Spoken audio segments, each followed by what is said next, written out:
What is happening? And welcome to your Thursday Night Delight. I, of course, am one of your hosts, Sean the Right Way. And joining me, as always, getting his groove on, we've got Brent from Brent's Bricks. Bricks. And tonight, a very special episode, Brent. We're getting in that tournament fever. The excitement is in the air because tonight, a couple of Brickheads presents Imperial March Madness. You see that I did that? I got around the copyrights, Brent. I like see that. that? I like that. You can't just say the If you say Imperial March, that's a song, right? So well, we also used to, I believe before in the past, we did Mustafar Madness. We did do Mustafar Madness. But tonight it's Imperial March Madness. Because we are a couple of brickheads. Brickheads. Yeah.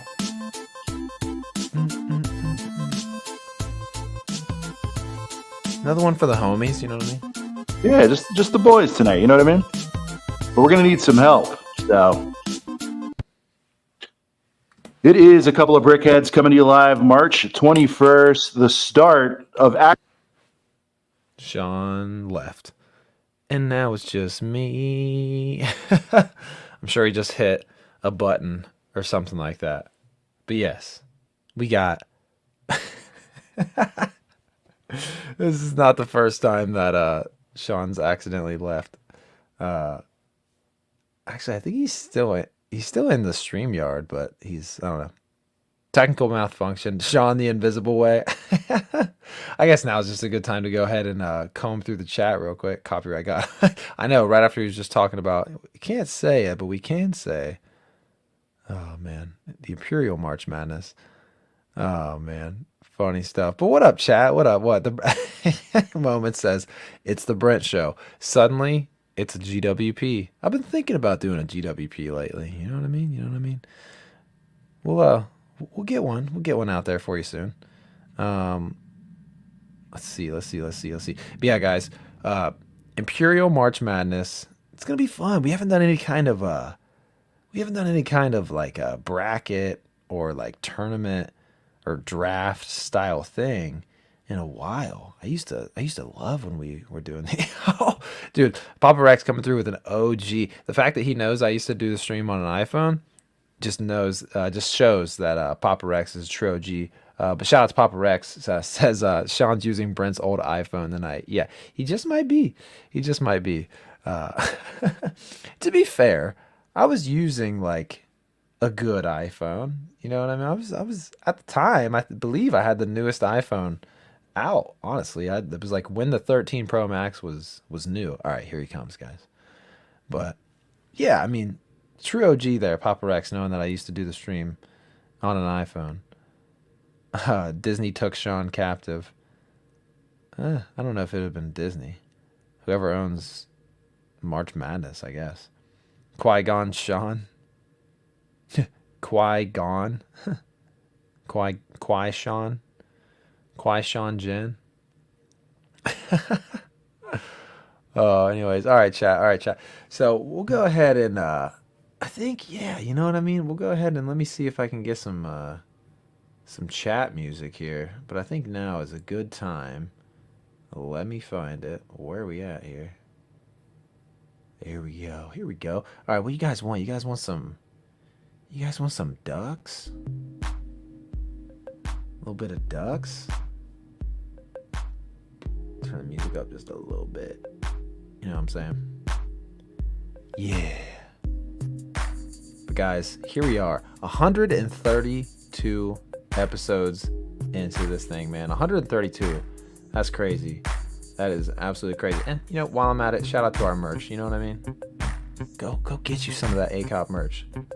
Link in our Instagram bio. Or you guys know. Excuse me. You guys know how to find us. Oh, Etsy.com, search ACOB. That's all it takes. That's all it takes. Anyways. Also, guys, man, take that time to like and subscribe. Me and Sean, we never do that. or do it enough, honestly. Could be 30 minutes into this thing. And we don't ever say to like and sub. Yeah, if you're new around here and you enjoy what you see or what you're hearing, most of the time we got our technical things figured out, and Sean doesn't disappear. But hey, it's all good, man. Worse things have happened.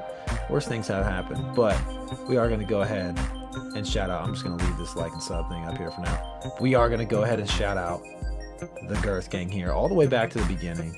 We had the pre-play gang. Huge shout out to the pre-play gang. Lego Timmy, he sent the first comment like the last couple streams, I swear. So shout out to Lego Timmy showing up early in that pre-play gang. Also, we got the Fett twins showing up in the pre-play gang. Still waiting on that battle pack draft. Hey man, it's gonna happen. That's gonna happen for sure. For sure. When we know more about that, I mean, obviously Tyler taking a little bit of a break, but maybe that'd be a good thing for him to come back to do the epic battle versus M&R Productions in the battle pack draft. Definitely will be super epic whenever that happens. In the pre-play gang again with the Brick Fanatic coming through. We got another Timmy, a different Timmy. My body is Reggie. Did you mean to say ready, Timmy? Anyway, shout out to you for being in the pre-play game. We got the first channel member of the night. We got Smokey Smokes. I can't read 710. He says, can't wait. Shout out to you, man, for being in the pre-play gang and being a channel member as well. Another pre-play gang member and also channel member. We've got Padawan HQ, the legend, the man himself, the man in command across the pond, Padawan HQ. Give him a follow on IG, would you? Oh, I'm hearing a beep. Sean's working his way back in here, but it's all good. Shout out to Tyler Builds in the house. Yeah. I thought it was a good time to just do roll call. But we got man, good transition. Hey, we're still in the remote location. I was trying something new, and this webcam I had plugged in just flat out died. Yeah. Dang, nice. I had to break out another webcam. Sorry about the audio, guys. I know it's not the normal. We'll have it back next week. Hey, it's all good. We got Tiger Builds coming through in the chat. Another channel member. Shout out to Tiger. We got Fabu Brick, pre-play gang, showing up early. Shout out to everybody in the pre-play gang. Cooper in the pre-play gang. We scroll up. Shout out to Shreddy also. Oddball channel member with the monkey emoji. I don't know. I was listening. You guys had some great comments. Qui-Gon, Sean. I heard a couple. Oh yeah. Yeah, there was a lot of good ones. They were roasting you for sure, as they should. Yeah, no, deserve roasting. Extra Bricks, another channel member in the house, says greetings hashtag pre-play gang. Yeah, Osif Bricks, another channel member in the house, tuning in. Hoarder 66, another absolute legend. See, Hoarder knows what's up. He says hit that like button. I told you guys earlier, but you can never say it too many times. Smack that like button. Just give it the freaking business, dude. You know what I mean? Whip it good.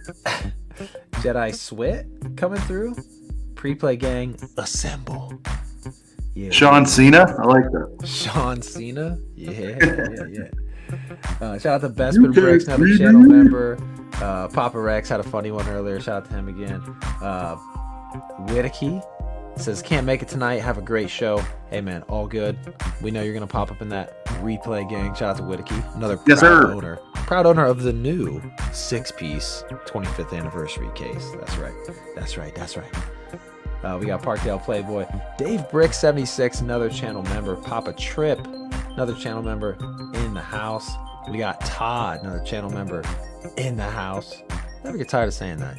Shout out to all the channel members. Bestman Bricks, another channel member in the house. Just Bricking Around, another channel member. Riley, another channel member. Shreddy's got a loner. What? Osif Bricks coming through. 83 days until Brick World Chicago. Thank you for the update and thank you for the $1.99. That super chat. We do appreciate that.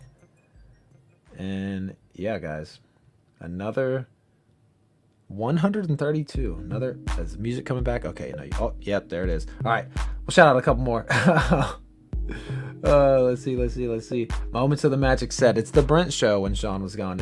It indeed turned in Sean the Invisible Way. Just turned into a GWP for a second. What up, Rune? What's good? Brick Hive in the house. What up, Brick Hive? What up, Hive? Let me see. Let me see. My goodness. Oddball, another channel member in the house. And I think we are caught up, baby. There we go. Thank you. Yeah. 132 episodes of this thing. You know, we've had a lot of interesting starts doing 132 Well, of that these. one, Brent, I heard what you were saying. That wasn't one of the ones where I like kicked myself out of the stream. Right. I was like we've been through the camera just flat out just shut down, and then I had to like scramble to find another one. I couldn't get power to it, so I was like, okay. Yeah. So well, we're glad you're back. We're back. Chat, let me know how the audio is. Might sound different to you. I know it's not the normal crispy mic deluxe. Hopefully we'll have that back. Crispy mic.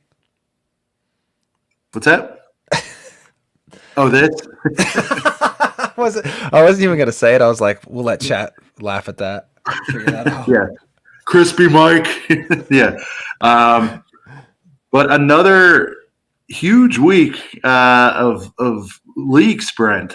You know, usually this is it's interesting because I'm like studying, getting ready for this stuff, and then you get to see this stuff a lot of times for the first time. I'm curious about the Girth Gang. If a lot of times, do you guys wait for us for the news, or do you guys mostly already know about everything that's already kind of leaked and come out? I'd be curious to know if this is your trusted source, or do you just you've already seen it, but you want to hear what the boys think, kind of thing. I think it's the latter, but we'll see.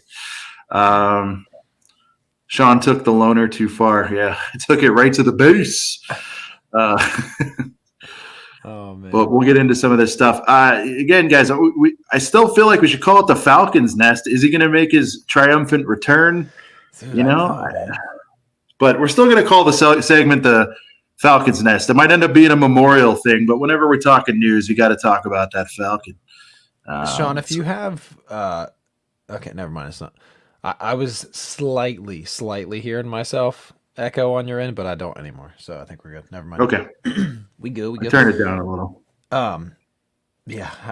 Fabu Brick says I miss Falcon. Clicker's Corner, Cooper said, instead of Falcon's Nest. Clicker's Corner. Maybe one day. We gotta have Brick Clicker on. We gotta get the Clicker before we on. name something after him. We gotta have him on. We gotta do the UK special still, Brent. We still owe it. We're going on a year when we said we would do this. We're gonna load it with an all UK lineup. You know what I mean? Dude, by the time we do that, we gotta do something special for that. Definitely like 2 giveaways. I don't know, something else. We gotta stream for like 6 hours or something. No, I'm kidding.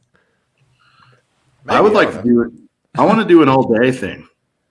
Dude, would you guys actually watch that if we did an all day? Streamed all day, I would probably build the AT-AT or something, or like build something huge that I haven't. I want to do all day for 3K, Brent. Think about it.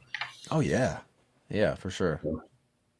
Yeah, we're getting close. All right, well here we go, boys. We got a 2-for-1 here. If somebody has, if Chad, if you guys have a better Leakmeister for us to get pictures from, let me know. I just went to Clicker here. I checked Jedi Master Bricks. He might have something too, but let's go with it. Brent, there's your Droideka. You get the buildable Droideka. You get the 25th anniversary brick. Ryan pointed out he was a little bit disappointed we didn't get a Phantom Menace one. That would have been a nice... that was a good point, yeah. Nice touch there, but we didn't.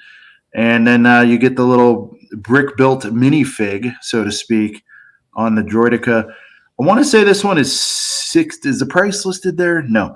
I want to say it's like $64.99 on this one. Yeah, I know the other one's $80, but not sure on the Droideka.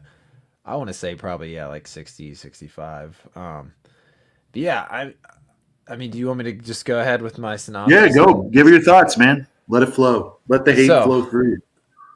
I love the Phantom Menace. I don't know how well I've expressed that on the show. I'm sure I have, but for those of you that are newer and don't know me as well, like I love the Phantom Menace. I'm I'm not going to be out here and saying, "Oh, it's the best movie ever," or it's, it's not my favorite, but I have it way higher than most people.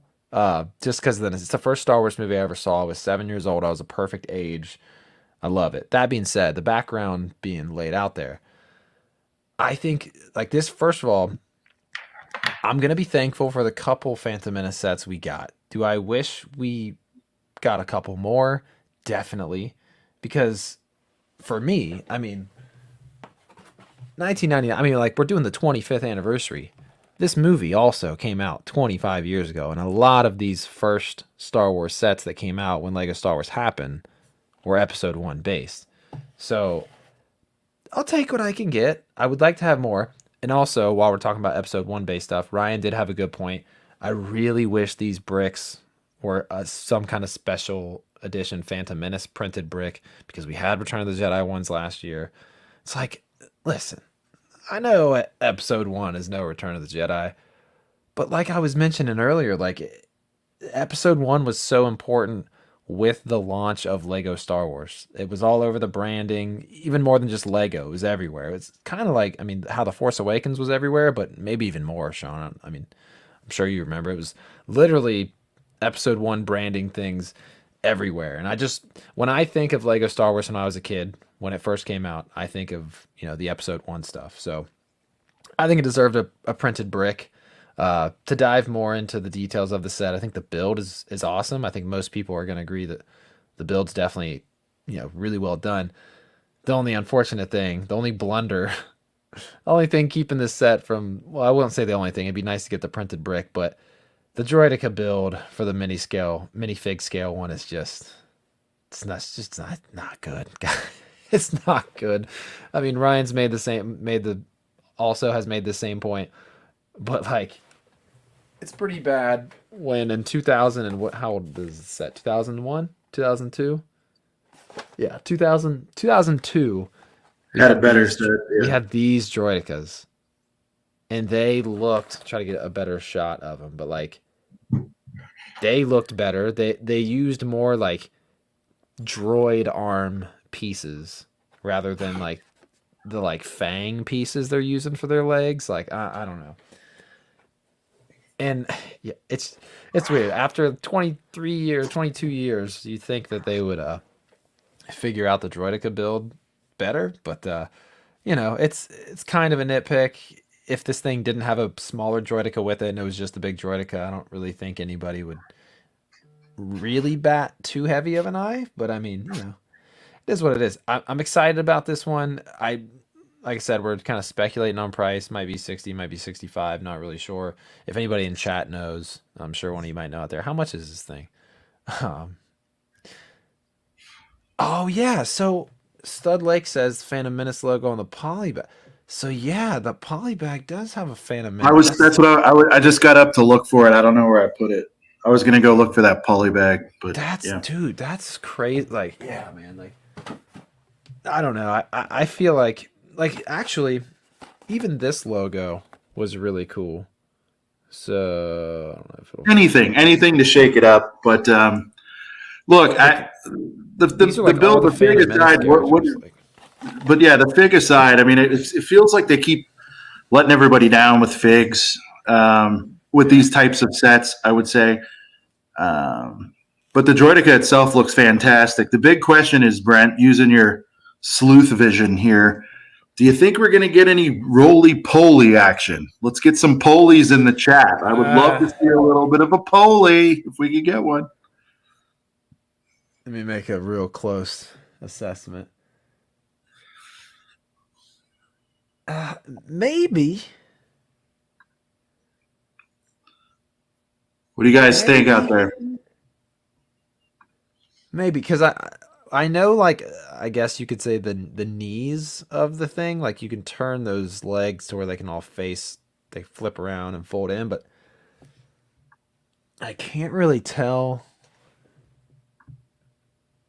I can't really fully tell what's going on in like the body of that thing. I'm gonna say probably not. There's a part of me that says maybe, but I think that's just wishful thinking. Probably not. If this if this did function to where you could get the roly poly action, I think it would have cost more. I think it would have cost like 30. It would have to be bigger too, probably. Stud Lake says looks sick, but unfortunately it won't sell well. I'm curious how this one's going to do at the box office. It's definitely an odd choice.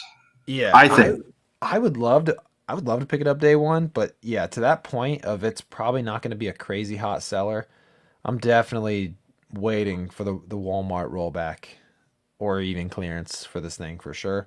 I don't think Tiger's saying we might get a head tuck. I think that's probably it's probably on a hinge there. Yeah. Yeah.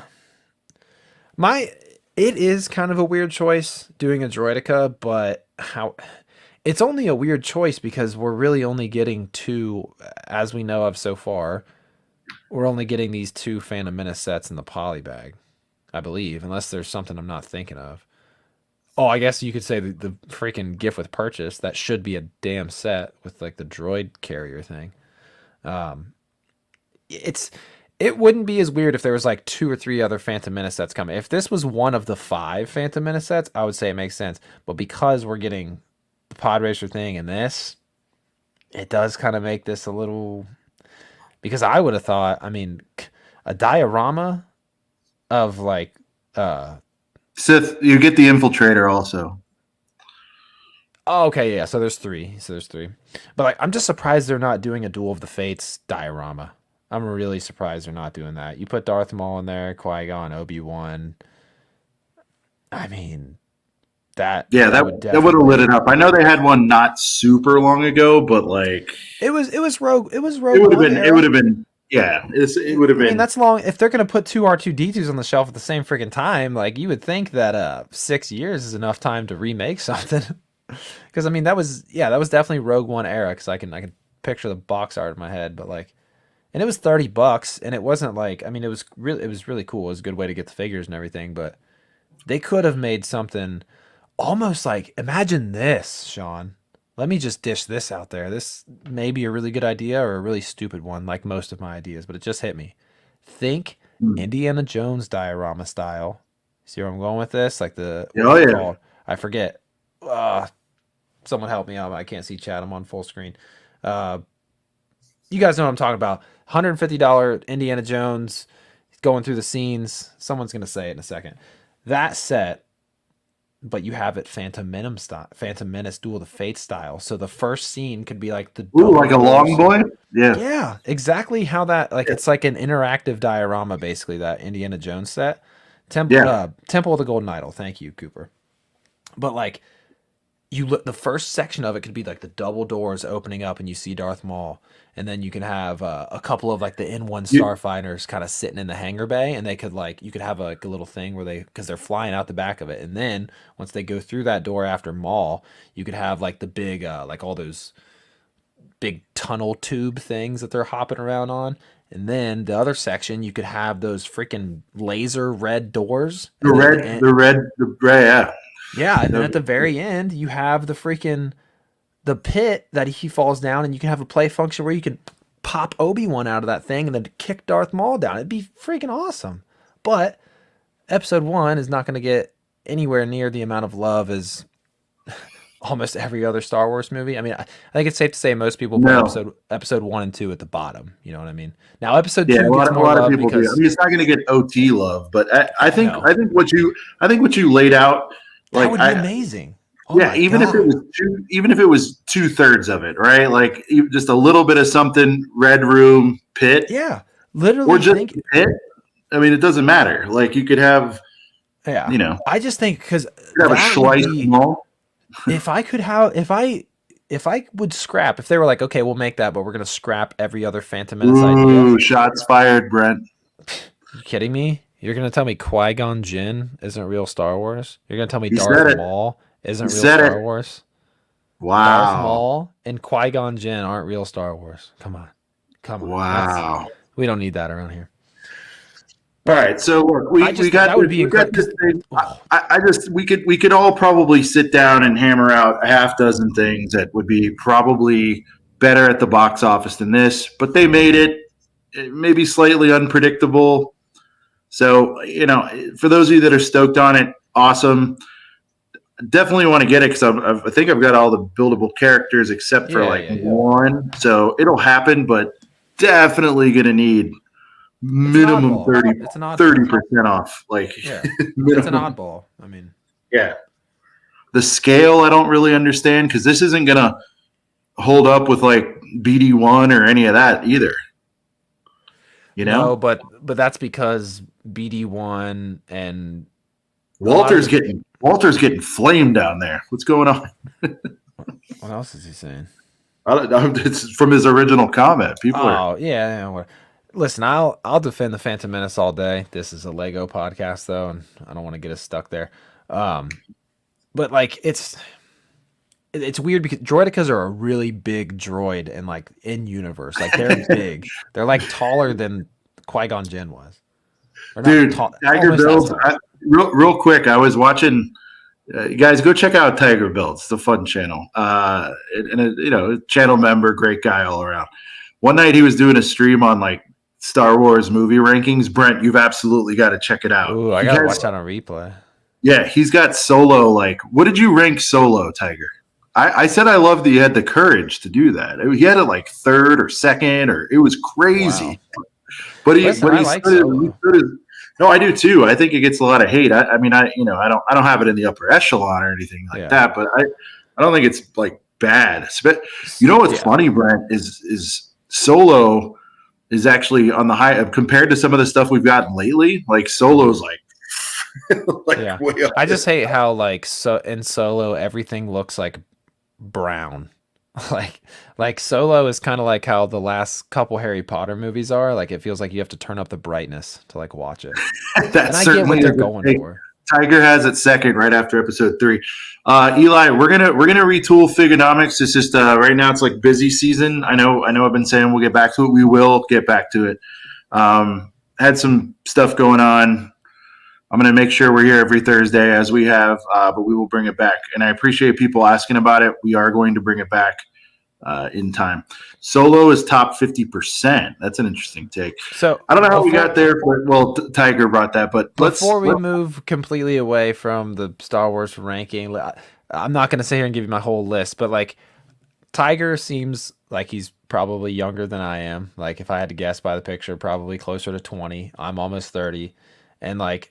But my age was so perfect for Phantom Menace. Like people hated Anakin was like an 8-year-old or whatever, but I was also like I was 7 years old, so I related to him like a lot. So perfect for my demographic. You know what I mean? Like the same people that think that are too young to remember that, they're also going to probably say A New Hope is boring because they don't understand like what it was when it came out. So, anyways.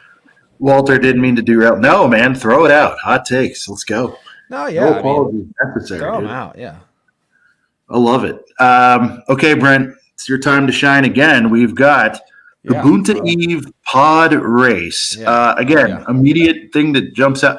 Love that it's going around the corner. I think they nailed it. I think it looks really cool. Mm-hmm. I'm not going to have that. What's the word? It's not going to be a chore when I eventually cop, Brent. You know, like the Droidica, I'm going to be like, all right, I'm getting it because I have to. This I like really, I want to get, but man, Droidicas are pretty cool though. I would day one it. I would go up. I don't know if I can go up any higher. I think it's 80 doll hairs already, but it's like I was about to say something crazy. Like if it was 90 with the figs, sure. You know what? I am going to say that even if it was 90, but with the figs. I'd probably FPJ, you know, but I'm not gonna because it needs figs, man. And I used to not be that guy, but like this really, like you couldn't just have them standing there, you know. You couldn't throw. You know what they could have thrown us, Brent? The two-headed commentator. You know, just give me a two-headed commentator. Dude. I literally know know their names or the name of that species, that creature, but someone say it in the chat, someone knows it, but yeah, those guys are awesome. They're like, oh, there goes Master or Anakin Skywalker, and the other guy's like, yeah, Anakin Skywalker is this really young guy, I can't believe he's doing it. Then the other guy's like, he might even overtake Sebulba on the last lap of the pod race. Like, let's boat and feed. Yes, thank you, Cooper. I knew someone would know it. I just couldn't think of it. It's boat and feed. Making the announcement for the Booty Pod Race. Very good. Well, all right, we'll end the Thanks, show dude. there. No, but like, no, Yeah. I don't know what else to say, man. Like, it's funny because, like, Brent, I think you know this. Like, less than 6 months ago, I picked up the 20th anniversary, Pod Racer set, and I'm looking at it, and it's probably a quarter of what I got in that bag, and that set was it 39? Was it 30 at retail? Guys, help me out here. But the little Annie, I believe Padme's in there. I think you got a Luke Skywalker anniversary fig. How much was that little set? The 20th It anniversary was pod. 30. I'm just looking around for it. I got it somewhere. But $30, guys. And you got a pretty full, well, it was a full ass play you got scale. a full minifig scale TIE Fighter I pod mean, racer. you couldn't have thrown me a little bulby boy to go with that 5 years later. Dude, people would have freaked if they just did a straight bulby. You could have put the 2024 inflation on it, and it could have been 40 or whatever it needed to be. I don't know. Why don't this is what's throwing me off though. Why don't these have anniversary figs? Amber Laya knows what's up. Shout out to Amber Laya. Yeah, nice. Yeah. I bought two of those. I have one that I built and I have one in a box. But why do if these are gonna have the printed brick 25th anniversary? Like, why don't these have an anniversary minifig too? Like, I understand they don't want to do like 10 of them, but they could have done like a couple more, maybe. I don't know. Yeah, can we get a UCS Bulby? Dude, that would be sick. A buildable boba. No, UCS Bulby. I don't know if he means the racer, but I'd take the racer. Dude, I would take this. Dude, I would take a Tupac, you know what I'm saying, Brent? A West Side Tupac of this in a UCS.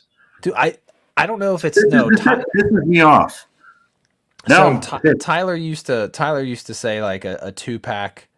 Ryan may have had the same take too, but like a 2-pack of like Anakin and Obi-Wan, the Starfighters, Jedi Interceptors. But dude, yeah, a 2-piece, like call it $300 maybe. I mean, even if it was $240 and each pod racer had a $120-ish budget. Honestly, $240 would be perfect because Anakin's pod racer is way smaller, so you could use a lot more of the bricks on Bulba. But yeah. I mean, dude, let's be honest. A May 4th set of these pod racers, but in UCS, instead of we're getting a Jedi Interceptor. Like, sure, I get it. The Jedi Interceptor was like the second UCS set there. TIE Interceptor. What'd I say? Jedi. Jedi Interceptor would be cooler than TIE Interceptor. TIE, whatever. But yeah, I don't know. It's even if it wasn't gonna be even if it wasn't gonna be UCS, like they could have done like how they do with the 2-packs of the like the Fang Fighter, and they've done you got the E-Wing and the something else, and then they've given us two of those $100, $110 2-packs. This could have been a $110 2-pack, because if they've given us Anakin's Pod Racer for $30, I know that was like 5-6 years ago, but cool. Let's call Anakin's Pod Racer $40. Then you could take the other 70 if you want to make it $110 and put it into, I mean, for me, without question, the two most iconic scenes are the pod race and the final duel, right? Yeah. And it's like, play the hits, boys. Play the hits. Yeah. Like, Yeah. Like, this is I get it. The OGs, I mean, because even the OGs have got to be upset about this because they already have a superior set. If they've got one of the earlier ones, they already have that. And then they're not getting anything new. They're kind of getting a downgrade. I'll tell you what I want to see, though, because I don't have all mine built. I want to see a video once this is out. I want to see someone's kind of spread of like all of these mashed together. You know what I mean? Like how they do with the helmets. Yeah. Yeah. Like, is anybody doing that? Has everybody out there got them side by side by side? If you do, DM us at Brickhead's Pod. I'll throw it up. Yeah. But I don't have I think the only diorama I don't have is the freaking trash compactor. That one retired way quicker than I thought it was going to. Like, that thing disappeared. Compactors was out for a minute, dude. Well, maybe I was just on the fence about it for so long because now I'm feeling the FOMO a little bit that I didn't get it, but I if I don't see think it, it's gone bananas yet. I think you might it's one of have those to. ones. If I see it at the Brick World yard sale for a good price, I might bite. But yeah, I've always thought that one was a heater. I just because you get actual figs with it. Dioramas might have peaked, dude. They might have already peaked because I yeah, tell you, people were sleeping on. I always thought the compactor was good. Obviously, Dagobah is probably the world heavyweight champion, but as far as the ones with figgies, dude, I mean, there's not a whole lot of choices. But well, and let's think about the ones that don't have figures. Okay, uh, Death Star Trench Run that was $60. This is 80. 80. yeah, It's probably the same footprint of that thing. And I don't know what I mean, I don't like to dive into piece count too much because it's like, sure, if there's enough cheese slopes and studs and one by one plates and things like that, it's like, sure, the piece count can be up there. But like 80? I mean, okay, let's think about another $80 diorama. Sean mentioned Dagobah. At least Dagobah came with 3 minifigures and and then you felt got like, Endor, and then the Emperor's Throne Room that also have figs, but those are Endor. Endor, I yeah, think, is 80, Endor is and 80, yeah, and that Throne feels a Room little is 100, overpriced. and Endor is 60, kind of on the regular now. So, Yeah, yeah. all right, here we go. Matt's got a take here. Hear me out. Remake of the Ultimate Space Battle for the 20th Revenge of the Sith next year instead of the 240 May UCS set. All right, So you're talking like Ultimate Builder series or whatever it's called, the Master Builder Master Builder series. series. Yeah. And then this is the yeah. I remember that. I think we discussed this with Ryan on last Yeah. time he was on. We said like the $80 Grievous Starfighter doesn't look so damn outrageous now. No, not at all. Not at all.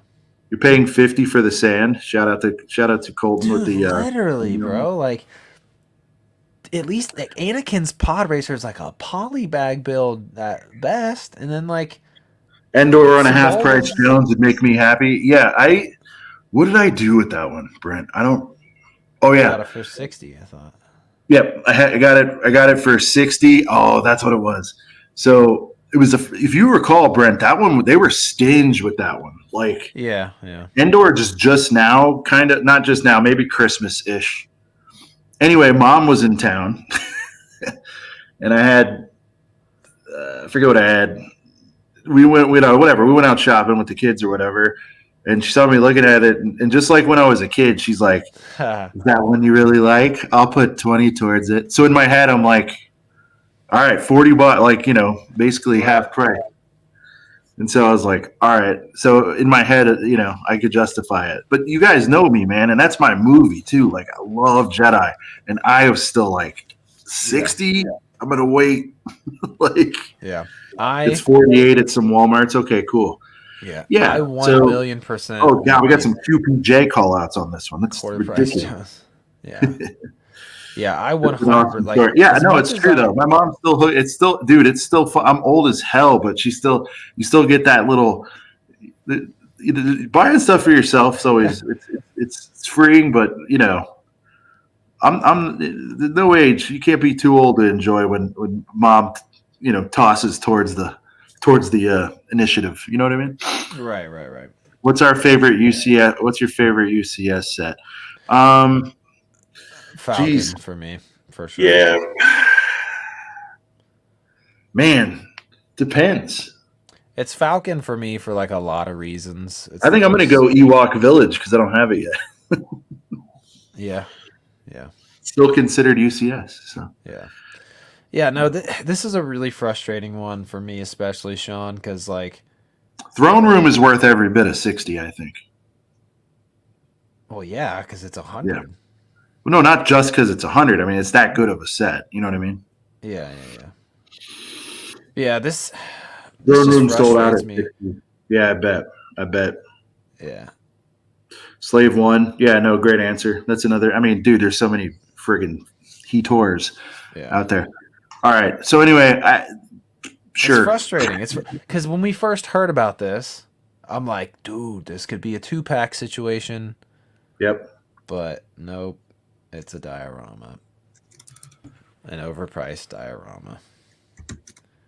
I forget where I saw this, but Brent, you're not going to be too happy. Oh, so we got the poly bag, and then we got the set, and then this is the thing, the other freaking stupid thing. Yep. Let's see how I can pull this. Guys, I need a recommendation on who has it. Who has it? Who has it?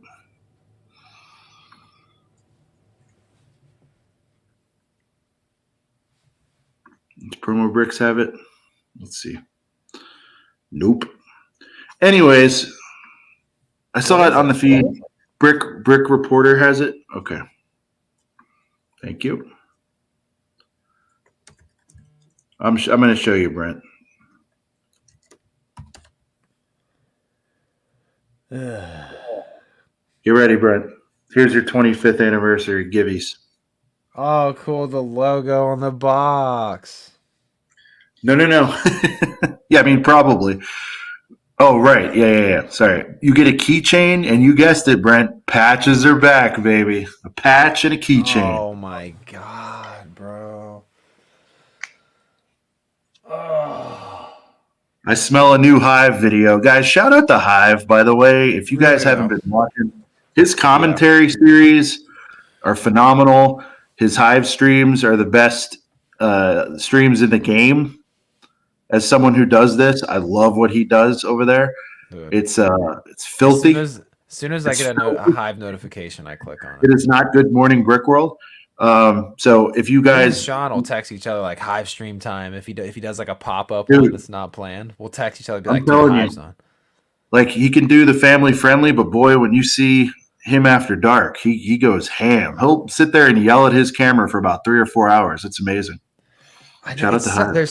There's like he hates very well. Yes, he does. True facts. It's also some of the funniest shit going too. Like it's really good. So shout out to Hive. Hive, I can't wait to hear if I missed it already and you already did your take on this. I point me to it because I want to see it. But here's the deal, guys. Like, these little throw-ins. It's fine. We already kind of know that we're going to get the droid carrier, right? So like, I like the keychain. I do like it. I like blue. Like something to throw on your keys that's gonna get torn up. Like if this was it, sure, but like this isn't as aggravating as the Venator deal, I guess is what I'm saying. Yeah, but I don't know. I literally might not even get anything on May 4th. I literally might not even get anything. Wow. I probably will cave at the last minute, but the gift with purchase is not enough to make me spend full price Jones on some of this shit that's coming out. Like, and this isn't just Lego Star Wars. Like, there's so much.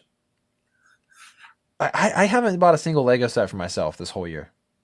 That's a lie. I bought the Butthole Tiger, but I bought it on deep clearance, and I got the Butthole Tiger is the only thing I've got for myself all year, and I got it on clearance. It's just, if it is not, a UCS set that's flames, that's probably not really ever going to go on sale. That's like the only time I'm ever going to really be buying something for full price. If it's a big direct consumer set that is rarely on sale, that is literally the only time. Like, the sets are overpriced, and then it's not enough, like the GWP. So it's like when the sets are, because if the GWP was fire, or GWPs, I should say, like if they were fire or at least decent, I'd be like, okay, then I don't mind to spend $80 on this freaking small diorama.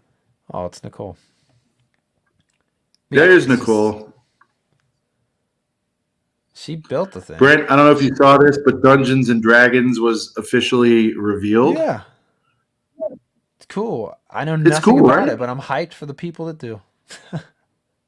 So we've got Hive and Amberlia in here. I'm sure a few other members of the Girth Gang are fans. What say you? Are you guys happy about it? Because I'm with you. I'm with you, Brent. I'll start here. I think we got another. Is this 400? Is that right? Is this $400? Oh, I have no idea. Probably. Let me see. What's a piece count again? I think it's around 400. If The not, land boxes don't have piece counts, I think. Or wait, do they? yeah, this one did. But here's what's interesting. The dragon, I know, is awesome and all that, and that's great.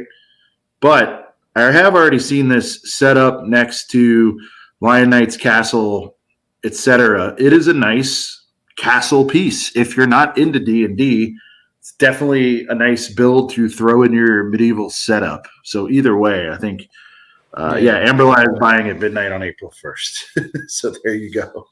Yeah. Yeah. If I was into is that right? The adventure book? Oh man. So Brent, you know how they have the adventure book, like, and you roll the dice and all that stuff.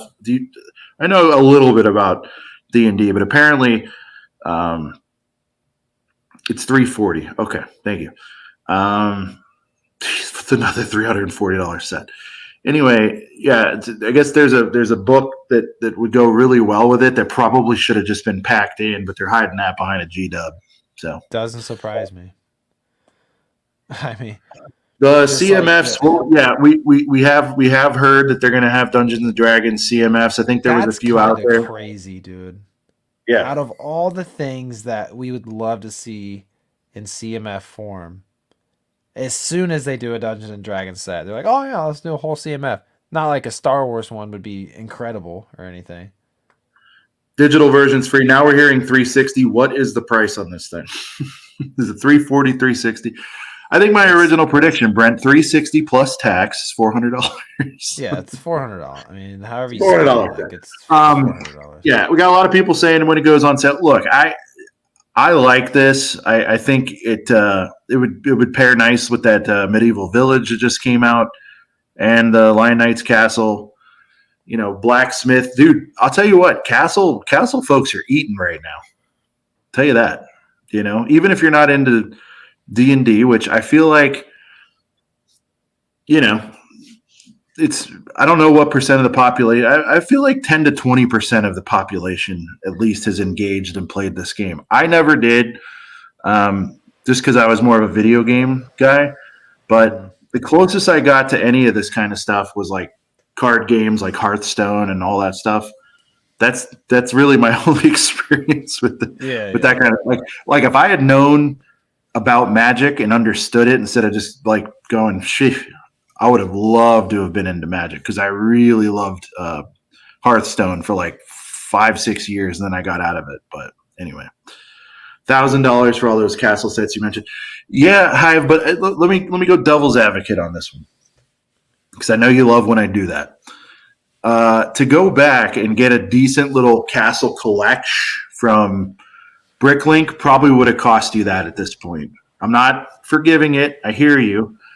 May I offer you this? I wish they would come out for everybody with some $60 boys, some $80 boys. Like Brent, you've seen them, those little armories, or just like a quick little. I don't know. Rings.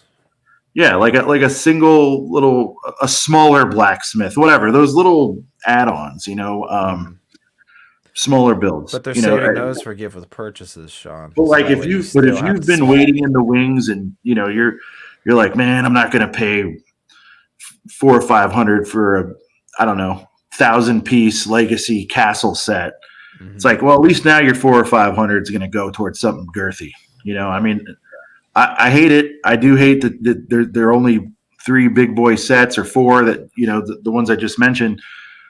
I would love some supplementary 30s, 40s. I'd love them to reboot the line. So hopefully this is like informing that. Brent, do you smell any comeback happening, or do you think they're all going to keep all this castle stuff behind these big fat paywalls? Probably keep it behind the paywalls. I mean, as long as it keeps selling. Because let's be honest, like castle is like it's a desired, sought after theme. So is Lord of the Rings. I mean, look at all of the retired sets that are stupid expensive. Helm's Deep, Tower of Orthanc, all that. So what they're doing with Castle, with the castle related things being locked behind big paywalls, they're doing it with Lord of the Rings, and it's pretty ridiculous because like I want Rivendell pretty bad, $400, Traitor. and then it's like Rivendell might be 500, and then the next Lord of the Rings thing they're coming out with is almost 500. It's like 450. So it's like, God, man, can you Castles are big built, but see, this is what I'm saying. You don't. You know what I want them to bring back, Brent? That joust set. That was awesome. joust set? Yeah, from Castle. Like, Oh, you're talking about one like from before our time? yeah. Like an Like, older set? Okay, yeah. yeah. 2011. I don't remember, but Yeah. I think like, yeah. It's like how many castles do you need? And again, for some, they're like, I'll take them all, baby. And I get that, but it's like you're gonna have a row of 6 castles. What are these guys doing the rest of the time? Can we get some stables or something? Yeah. You know, like I don't know. Well, dude, like when they had the gift with purchase with A Renaissance fair. You like those, Brent? A couple little yeah, tents, a little dunk yeah, the night, you know, like something. that'd be great. I mean, dude, they did the 2008. Forestman's Yeah, maybe it retired in 11, Eli. Yeah. the Forestman's hideout gift with purchase was like probably like it could have been like a $25-$30 set. Like it would have been nice to see that as something you Just could toss buy. us a few of those a year, you know? Yeah. Because those are still something to populate around your other big $400 sets that you've bought. But Oh, whoa. So you can actually use this and play the game, Extra Bricks? Because be sick. because you can do it like text based only, but then you can have figures. See, I don't know enough about it. But if you can actually, if this makes this playable, that's super sick. Yeah. That's what it's made for. Uh-oh. Amberlaya is fired up. Amberlaya, are you going to be streaming a game with this? Now, how would this work, Amberlaya? If you and Hive get one, do you need everybody? I don't know how many play in one game, but let's say there's 6 of you guys. You'll have what, a dungeon master, and then like, how would that work? Would you all move all your other friends' pieces around? Like, how would this work? You'd all have to have your own set. I guess you could film it. I don't know. Anyways, that's a cool twist. Riley said Pokemon's taking over Brent. No, it's not, but you don't have to spend as much money to get everything you want. Yes, it is taking over, Brett. It's just this is the thing. Like I have played golf and disc golf my whole life. Okay, golf is very fun, but it's expensive. Like Lego. Lego is really fun, but it's expensive. And for me, Pokemon is a similar-ish thing to Lego. I, if I was still a Lego YouTuber, I would love to make a video comparing the two hobbies. But it's easier to just kind of dip the toe and be casual and spend less, and you don't have to invest as much time in it. And but it's just like even if I wasn't into Pokemon right now, like Pokemon's not taken away from my Lego spending, I still would be waiting for deals even if I wasn't invested in Pokemon, because it's just ridiculous, especially when a lot of the sets that you want that are overpriced you end up seeing on deep clearance and shit. Like, trust me, even though I haven't bought that much, like I'm gonna spend probably $500 on clearance sets that I find on the road trip to Chicago. Like before I even get to Chicago, I'm probably gonna already been dropped like $400 or $500 on clearance sets. So it's coming. Brent, Brent, did you hit this earlier on roll yeah, call? yeah. Sorry if I missed it. Okay, Yeah. awesome. Thanks for 83 the days. 199, dude. Appreciate it. All right. Oh, All right, boys. It is now time. Brent, it is time. I'm excited, man. We It's are been a while going to since we get got in. something like this.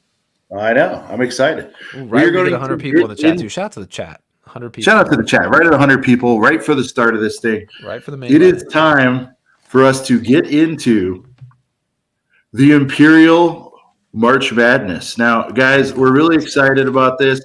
I got to lay out some ground rules. Real quick. So this is going to be this is all the sets that are currently still available, non-retired Lego Star Wars sets. The seating was kind of halfway done. It's all up. It's all very much up to folks' opinion. So Brent and I got together and we kind of laid this thing out. We definitely kept some of the heaters away from each other so that there could be some strong, potential Final Fours and stuff like that. But there's also room for upsets. And so, guys, we're not just going to sit around and pick this tonight. No, we are going to put the matchups in the poll. Guys, stay on top of me if I forget, because I have to leave this screen to go do polls. So if I forget, please remind me. But we're gonna weigh the girth, gang. If it's relatively close, and Brent and I are passionate to go the other way, we might use our if it's whatever it is 49% to 51%, we may. Yeah, exactly. Like if Brent and I tag team, and then you guys are at you guys are kind of split. Like we might do an overrule, but like I don't know yet. We can play that card, but we might not. I don't know. Anyway, you might notice that a few things did not make the cut. I believe there was something like some brickheads or something, maybe. Yeah, brickheads are out. Sorry. There was like 4 helmets. I think we put 2 on there. Probably the hottest 2. So if you guys, for those of you, if you guys see something really egregious pointed out, but just know that I want to say there was 37, 38 active sets, something like that. And so to get it to 30, we couldn't quite go up to 64. So I wanted to get it down to 32. And so we did make some tough calls and cut some sets. But quite frankly, the ones that got cut, I don't think they would have got far. Maybe they would have in your hearts and minds, but just not in ours. So you guys ready to see the bracket? Brent, this is an emotional moment. Are there hidden suitcases? No. Comment in our yes, Cooper, that's a word we're looking for, veto power. So if it's like, like if there's some trolly stuff going on, we might go, wait a minute. And I think between Brent and I, too, it's pretty fair. He'll definitely represent for the prequel side guys. I might go too heavy on OT stuff, but we'll see it. Yeah, let's show it. All right, guys. Well, let's get some music going. You know what I mean? Ooh. Make sure we're pulled up here.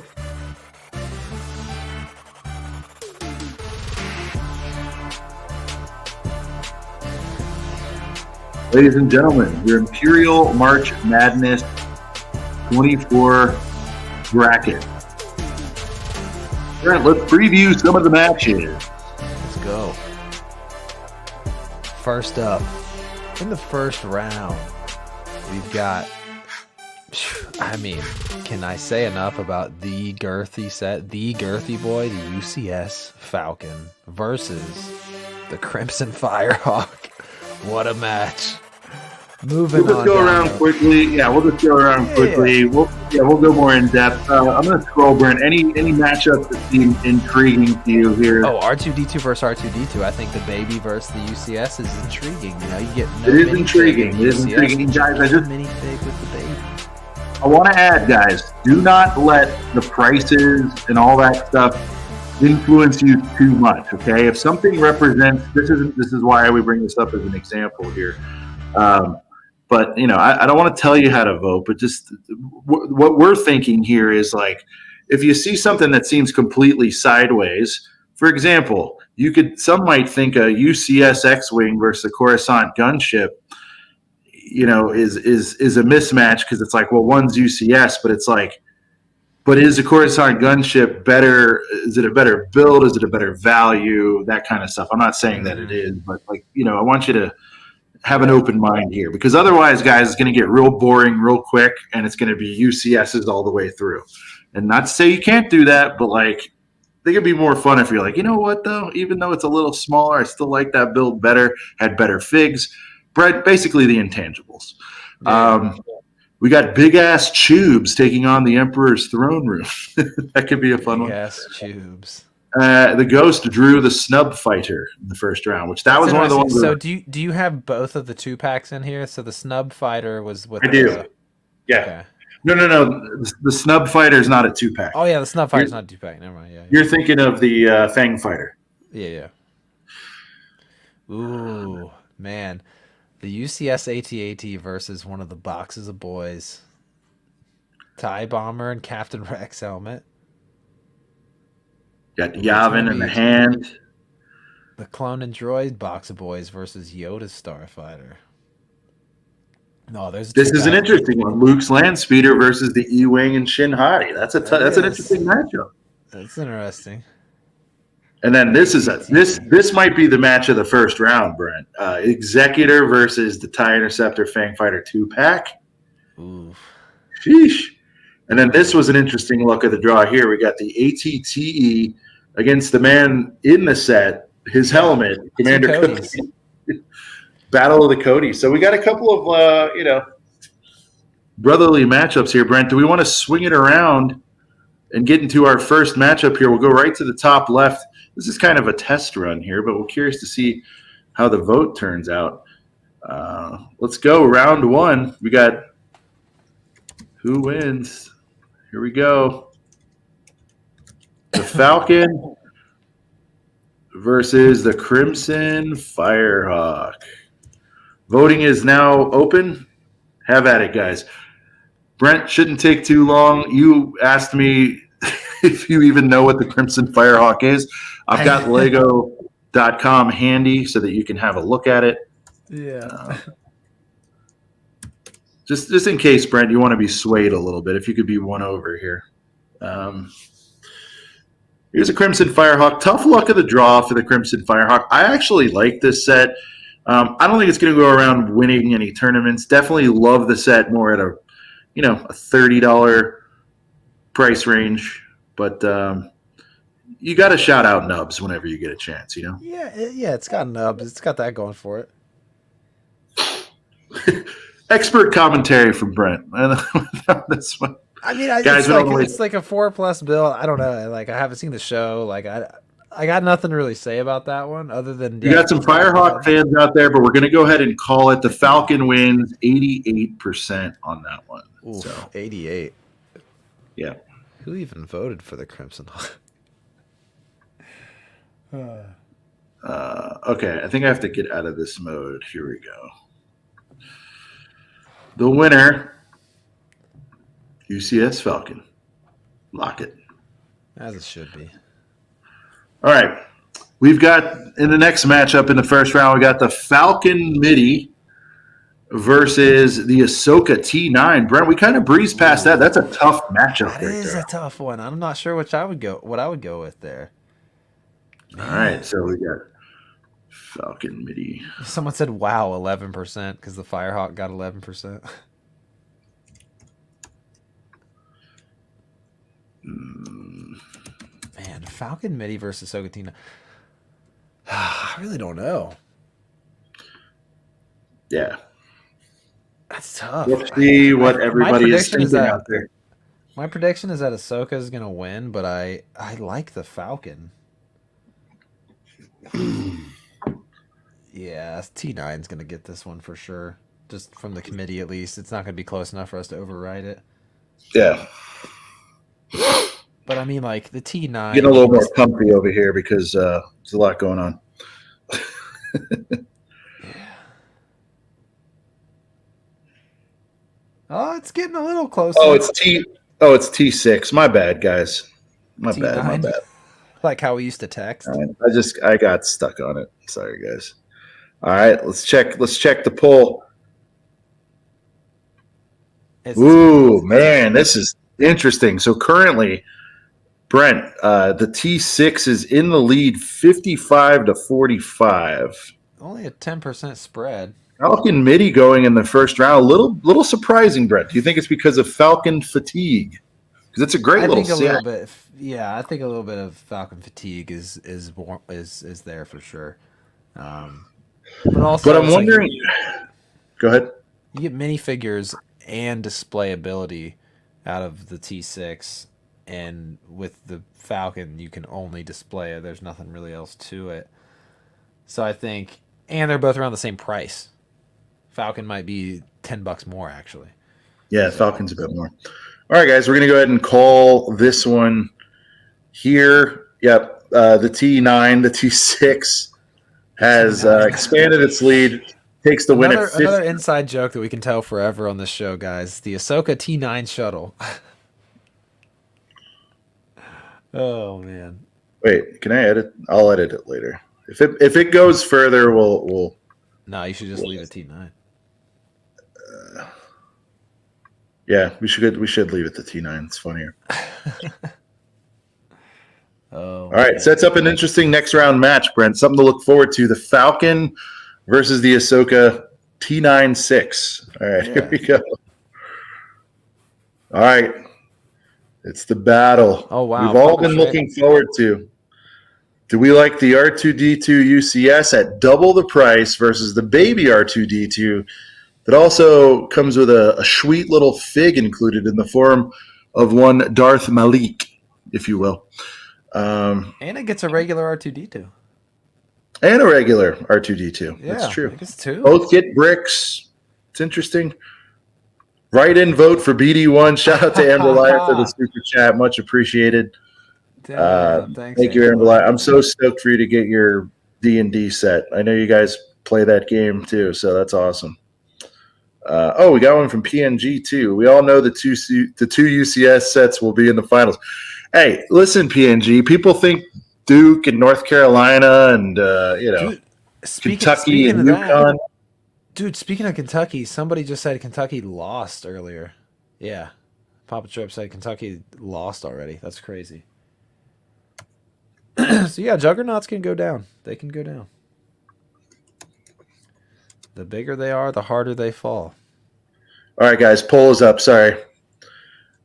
We got it. Which one do you like, the baby or the girthy boy? Now, don't let the term girthy, sway you on this. I know we always vote girthy when we can, but dang, dude, that's tough. I think it's if you don't already own the girthy boy. If I'm looking at, because I already have the UCS, so like if I'm looking at both of them without owning either one of them, I'm going. Ooh. R2 with back printing, don't forget. That's true. Oh, it is an R2 with back printing? Oh, okay. That's nice. All right, let's take a look. Let's take an early look here at the poll. Wow. Blowout, Brent. Sheer blowout. I'm going to go ahead and call it right now. Baby 82%. Wins 82%. 82%. Wow. Moving on. Didn't stand a chance. Not at all. Dude. We got some minifig fans in the chat, I think. A lot of 100%. These last couple of matchups. This is an interesting matchup, Brent, because I know the Girth Gang is split. I can see the analytics. I know we got some young boys, we got some old boys, we got some Sean boys, we got some Brent boys out there. What are you guys going to do? We got the UC. I hated this matchup. Like I said, a lot of it was laid out and split out intentionally. There was a little bit of sprinkling just to create some fun matchups. Brent, what a heater of a first round matchup. UCS X-Wing versus the Coruscant Guard gunship. I could go either way, but I have to go X-Wing on this. Brent, what are your thoughts? I think to what you said earlier about Falcon fatigue, I think I still haven't bought the UCS Falcon, or I'm sorry, the UCS X-Wing. I don't have it yet. I'll probably get it before it retires, but I don't have either one of these, so it makes it kind of good. I don't have biasness towards either one, but that's good. I think I gotta go gunship just because like I would be fine if they just came out with a play scale X-Wing that was a little bit bigger than like the downscaled one we had. I would be stoked on a $90 one. Like I don't really need a $240 X-Wing. But I definitely want one of those gunships for sure. Yeah, I'm gunship gang for this for sure. All right, the poll is open, Brent, and immediately X-Wing looks to have a commanding lead. Wow. Swings back to the gun boys. Look at the gun boys coming back here. 52, and we're almost pulled to even. This is crazy. Poll is up, guys. X-Wing in a 55% lead. Damn, I'm sorry, a 5-point lead. Sorry, 5-point lead. The gap is now 2. It's 48% Gun Boys, 52% X-Wing. Brent, do we want to put a timer on this? This is the hottest matchup of the first round, Brent. I think we let the votes come in for a second. I mean, this is... Brent's over there creating new accounts.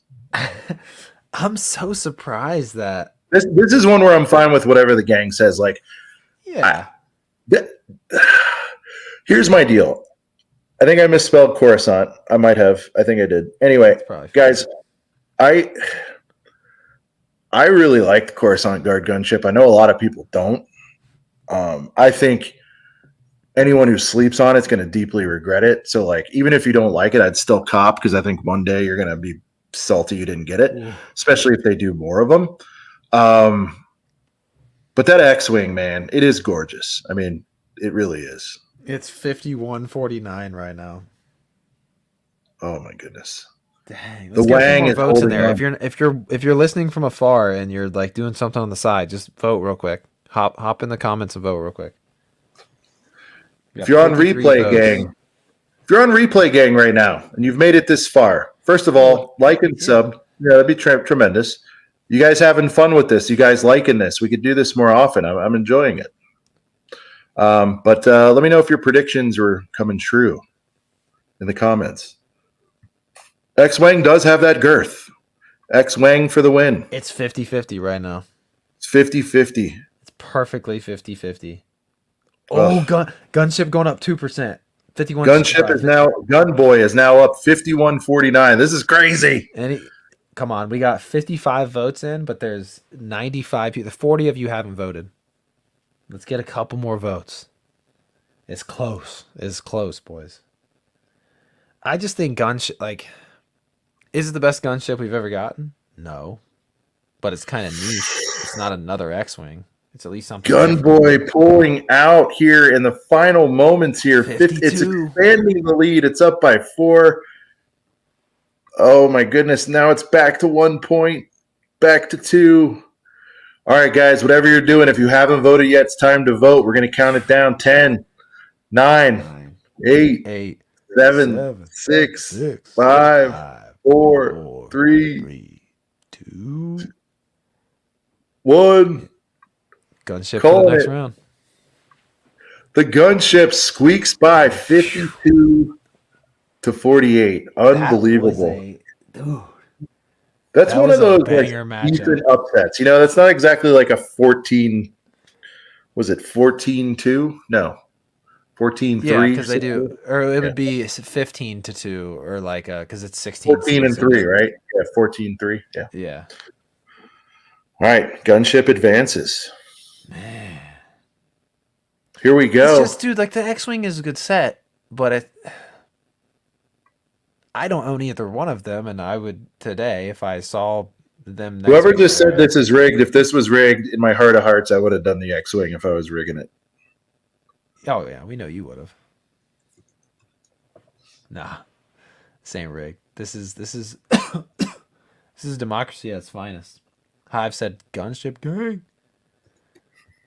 No, this is the Girth Gang voting committee at its finest.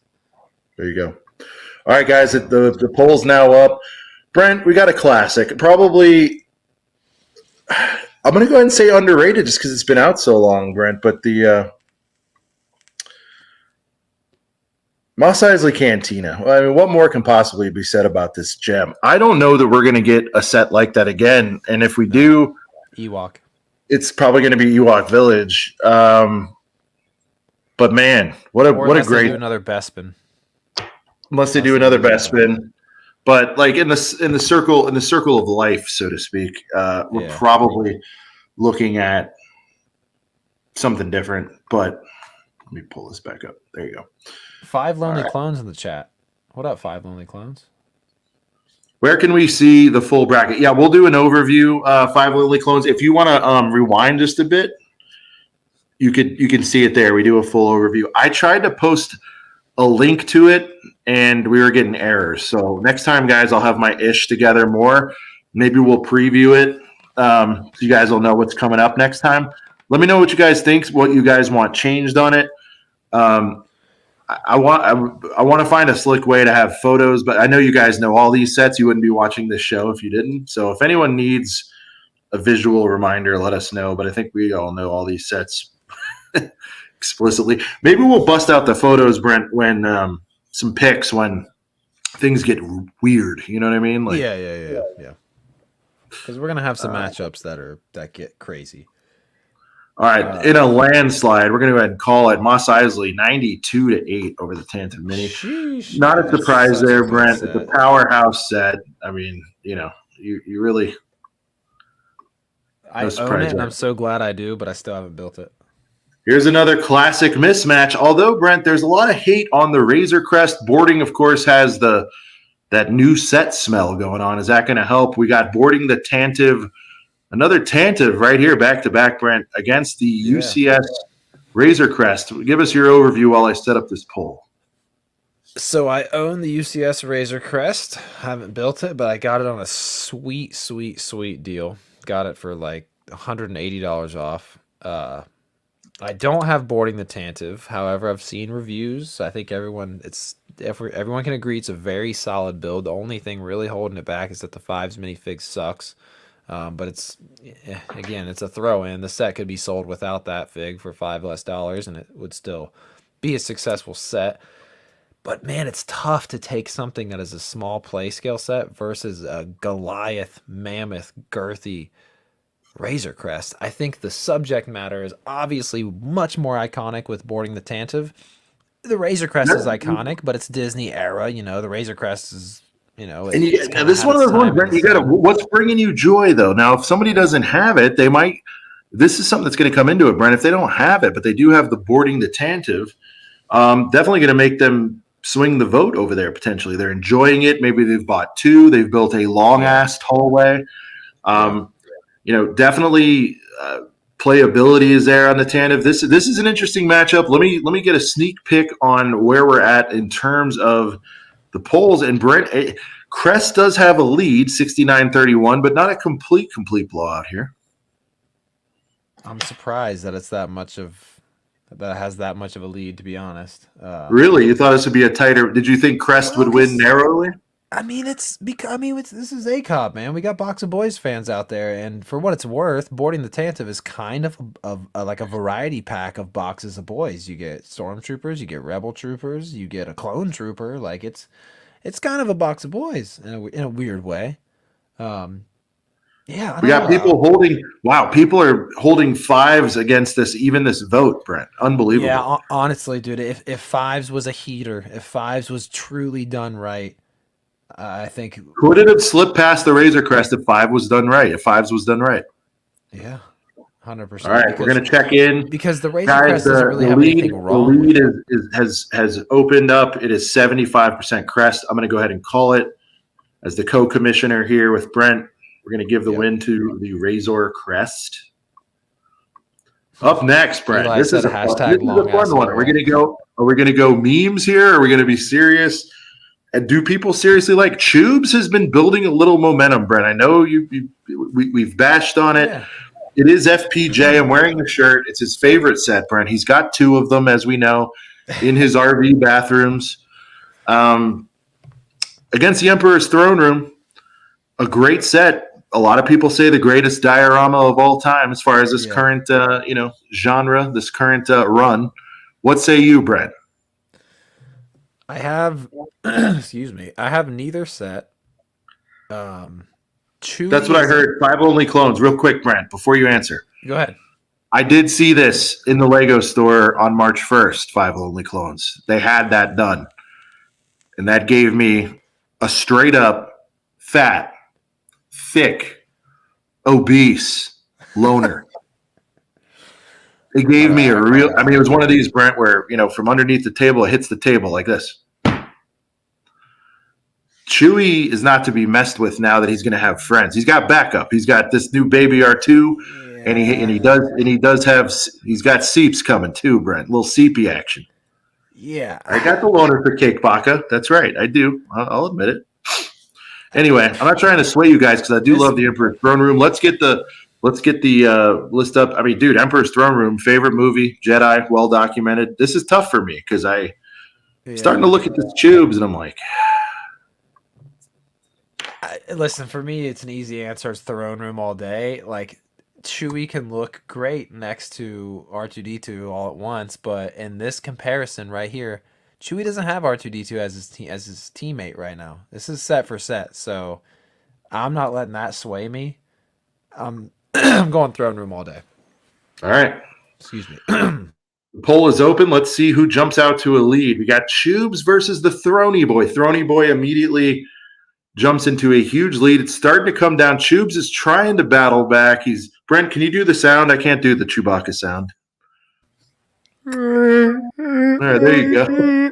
It's like a yawn baka. I like it. Throny Boy sitting at 74%, 76. If this stays this way for just a little bit longer, we're going to go ahead and call it for the throne room here. Fun matchup, though, Brent. Fun matchup. I think Chewie has some redeeming qualities. You know, you put him next to an R2D2 and C3PO, but that's the thing. Like a lot of people like to have with the comment of the night, Brent. If he can't have an HJ, he'll take the big ass Tubes. Big ass Tubes. My whole thing is like when you talk about a set looking better next to another set, like a lot of people out there don't like the helmet sets, but I think a lot of people can agree, like lined up next to each other, they look pretty good.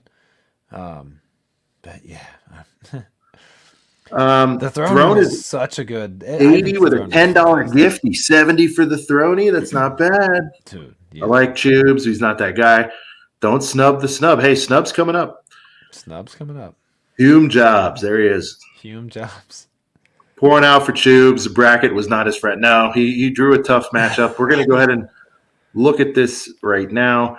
Throny Boy wins it, 73% of the vote. Landslide.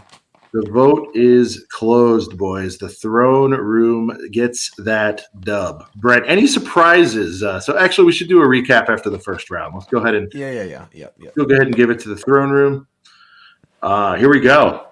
Very lopsided contest, Brent. We got the Ghost and Phantom 2 versus Snub Fighter. I don't know that we need to provide a lot of commentary on this, so I'm just going to run it. You can go ahead and fill, though, if you want. Sure, yeah. I mean, guys, it's the Ghost finally came back. When this thing dropped, the hype was crazy. Everybody was really happy to see this get a modern rendition of this thing. Turned out pretty good. May have not got all the figs we wanted or exactly the way they wanted to be. The Phantom was a little small compared to the old one, but also the old Phantom didn't even come with the Ghost. It was sold separately. So I think this is going to be another blowout. The Snub Fighter, it's cool. It was $35. It was in Mandalorian for like, was it even Mandalorian? I don't even know what. It was in a Disney TV show for like a couple minutes. I think this is going to be a hard landslide for sure. 5 Lonely Clones, I love your takes. The pilot is cool. I'll give you that. What else does it have going for it? I don't know. I mean, I know you're not going to say it's better than the Ghost. I know that's not what you're saying, but like, dude, every time I see that set, I'm just like, dust. We'll see what it becomes, though. I don't hate it, to be clear, but like, it's, I bought it, I built it. It's fine. It's a C. I'm not going to go higher or lower. It's a C set for me. This is our big. Have you seen the votings yet, Sean? Oh boy, yes I have. Yeah, biggest landslide we've had so far. Biggest landslide I think to date. Ghost up 94-6. We're gonna go ahead and call it 94-6. What 6%? What 2 people voted snub? Trolls and probably 5 Lonely Clones took that one. No, I'm kidding. Oh, all right. So the left side of the bracket is complete. Brent, we can preview. Well, we don't need to preview. We got a lot to chew. We got a lot to chew through, actually. So we're gonna speed this up. We got the UCS AT-AT versus the second 501st box of boys. Tough draw for that 501st box of boys against the AT-AT. We'll go ahead and throw it up there. Yeah, I mean it's the specialist box of boys, so it's not quite the the OG. It was still cool to see 501st Troopers again, but also kind of it wasn't that's kind of that set just kind of reminds me like the start of the helmet hole era. But even if it was a really good box of boys, some people have the UCS AT-AT as the best Star Wars set of all time. It's pretty fantastic. There's not much wrong with it really at all. I think this is going to be another big landslide. I mean, we got Box of Boys fans out there. I mean, this is ACOB. There's a lot of Box of Boys owners and representatives out there. But honestly, you could take the best Box of Boys of all time, and I don't know that it's going to beat the UCS AT-AT. Yeah, just a tough draw on that one. Tough draw. But guys, remember, if you're disappointed by some of these first round matchups, keep in mind that they're going to have to go through these guys anyway. You know what I mean, Brent? So it's kind of like rip the Band-Aid. You know what I mean? Yeah. What we got? Potentially, unless the UCS AT-AT got knocked out and there was a more favorable matchup. I just don't see it here. Yeah. We're going to call this AT-AT 88% picks up the dub. 88. Yeah, I mean, we come on. Nice showing. Nice showing. Yeah. Lasted a few rounds. Not bad. All right. Ooh, fun matchup here, Brent. We got the Tide Bomber versus the Captain Rex helmet. This is going to be close. Because I'm even conflicted on this. For me, though, the TIE Bomber is one of, if not maybe, my favorite TIE fighter. I'll be honest. I like my TIE fighters wide. What can I say? I like the TIE Bomber and Vader's Advanced TIE. Like, those are my two favorite TIE fighters. You like them real thick and juicy? I like them thick. I like my TIE fighters with some girth to them. You know what I mean? So I think, man, we should get a freaking Vader's TIE Fighter UCS set. If it was Rex helmet missing a fig, Brent, that is costly. The Rex helmet is missing a fig. How would that have changed the game if they threw a Rex in there? I know. But woulda, coulda, shoulda. The Bomber has got a commanding lead here, 75-76. Ooh. We're gonna call it TIE Bomber 77. Yeah. Dang, I thought that was gonna be closer. Wow. Yep. I mean, at the end of the day, it's a pretty damn good TIE Fighter playset with minifigures and a helmet set. So, yeah, Here we go, Brent. I think an underrated set. Wish it was a little cheaper. I know some people have found it in the wild a little bit cheaper. I do think it needs to. No, so it's going to be a Yavin 4 play set. Oh, the play set. The Invisible Hand MIDI. I'm going to start the poll, Brent. I need you to fill because I got to go grab some. That's fine. Water. My expert commentary has. That's fine. Left me parched here. Let's start another poll. Winner is, let's see, we got Yavin versus the Hand. Here we go. Be right back, boys. Yeah, see, it's funny because I see Yavin 4 and I think Tantive 4, so that's why I was like, is this 2 MIDI skill sets? Guys, we got a big playset versus a big playset with a lot of minifigures and a MIDI scale set with absolutely no minifigures. You guys have been voting in favor for sets with minifigures, so it's,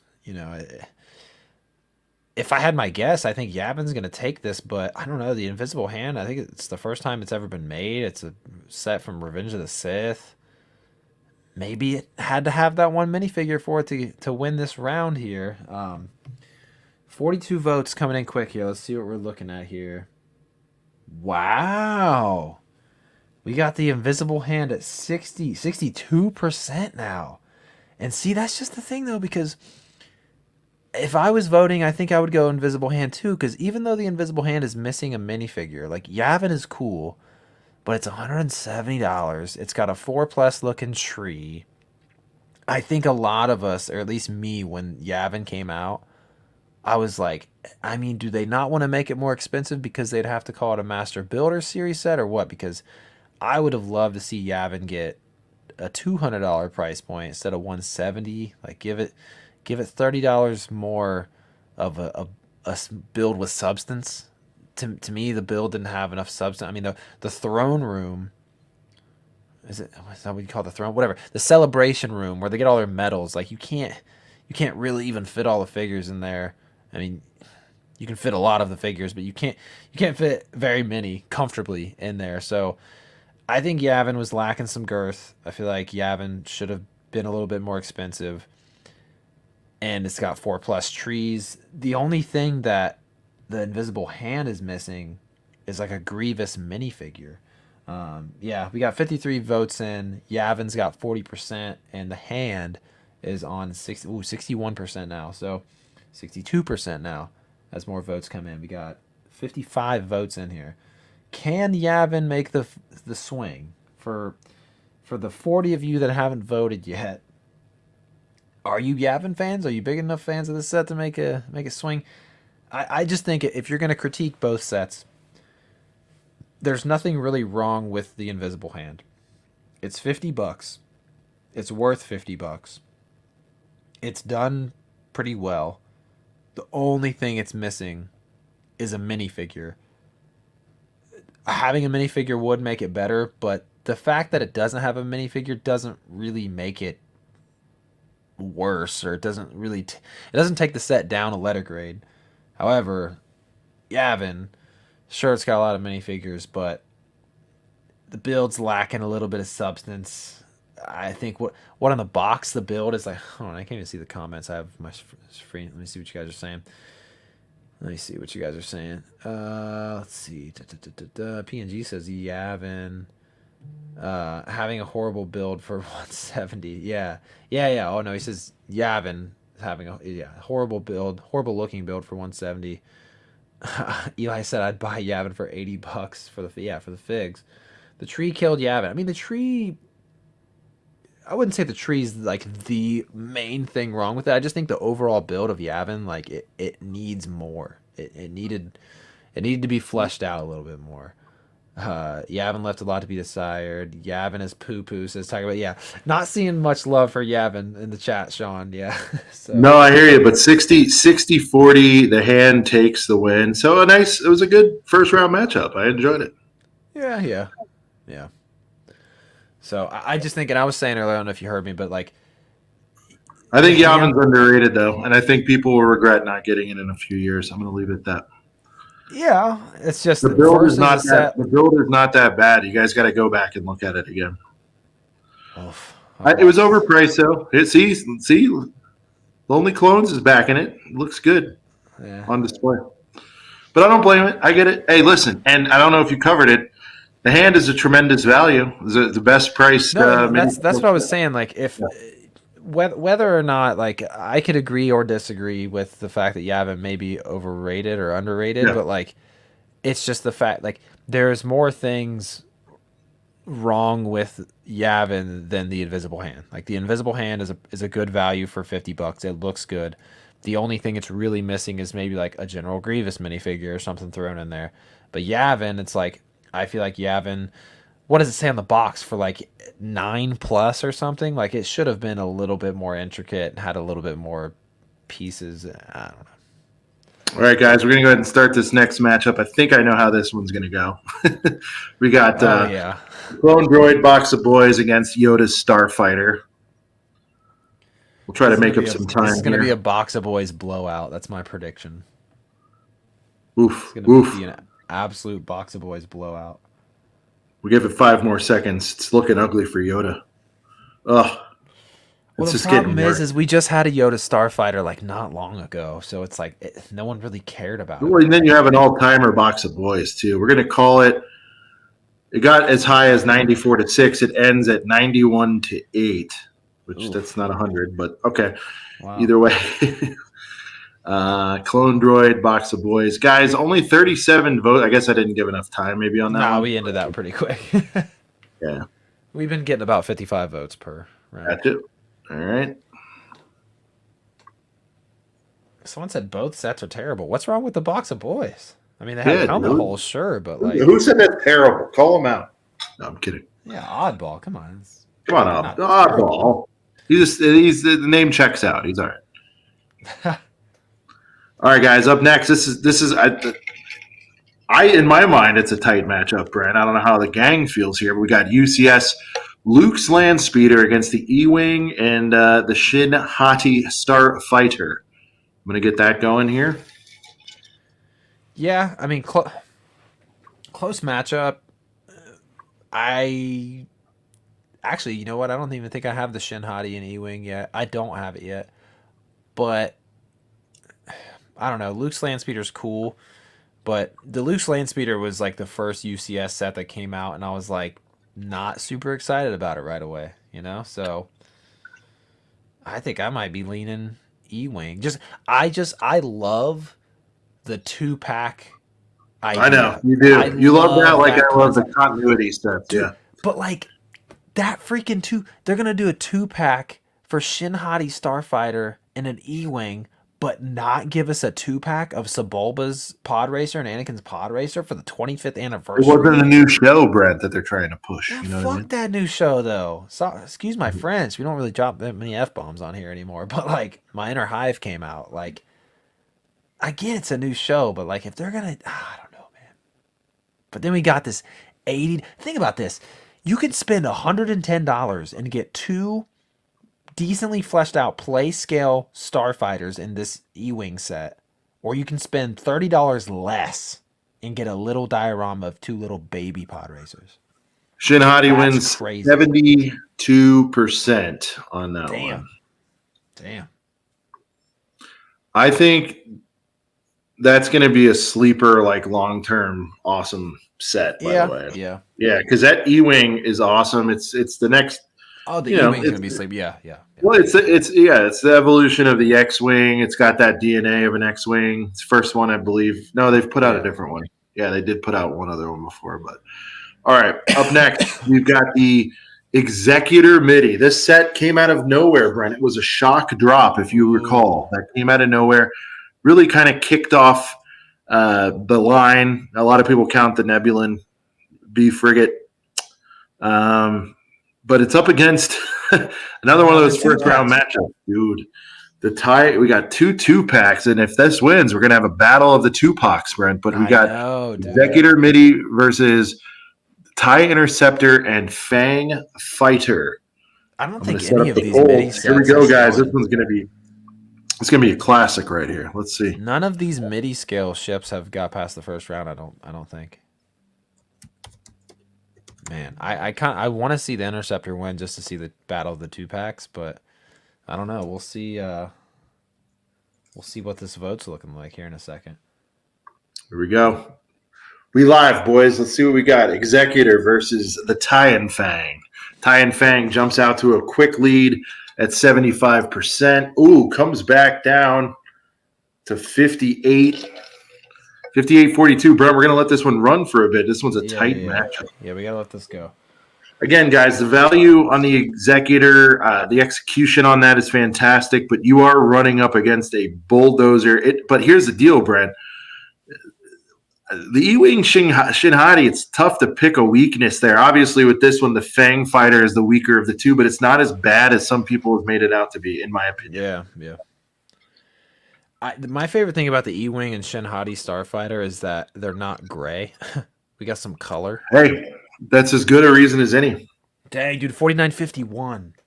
Wow. We got people saying give it to the Tupac. Everyone knows the SSD is the right choice. Got to give it to the playset here. Oof. 52-48. Brent, how long do you want to give this contest right here? I say we give it we'll see if the tie builds a bit of a lead here. Yeah. Let's give it 30 more seconds. All right. It's an 8% swing, though, right now. 46-54. 10% swing now. Ooh, 10-point lead for Tien Fang. 12% lead now. 13%. Yeah, it's... back to 10% swing. 45-55. Give it 5 more whoa, it's moving. 8-point swing, or 8% swing. 5, 4, 3, 2, 1. Fang in a tight first round matchup. Fang, close matchup. Dude, Executor out in the first round. I wouldn't have picked that, but again, if you've noticed so far, Sean, a lot of these sets are coming down. Aside from Yavin has a shit ton of minifigures and lost, but a lot of these sets are coming down to who has the doper minifigures, or some of these sets are going against sets that don't have minifigures at all. So, I mean, Brent, figs are a thing. We know this. What are you going to do? They bring the boys to the yard. I mean, they certainly do. Come on, give us some freaking minifigures as GWPs again. Like, oh shit, give us another Emperor. Come on. You want to see people show up for May 4th? Fuck. So, man, Yeah, that tie interceptor is pretty good too. All right, up next we got the ATTE play scale set against the Commander Cody helmet. Oh, what was the helmet? This that we one did might earlier? not take long, Brent. Was the helmet that we did earlier was the Rex helmet? There was a helmet from earlier. I think it was the Yeah, we Rex. did do Rex, Okay. yeah.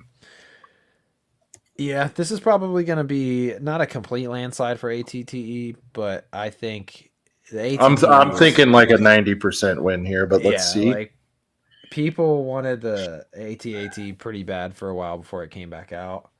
Uh, oh, 84%, 82%. So the Cody helmet's getting 17% of people's love. Eh, so not bad, but I kind of, as expected.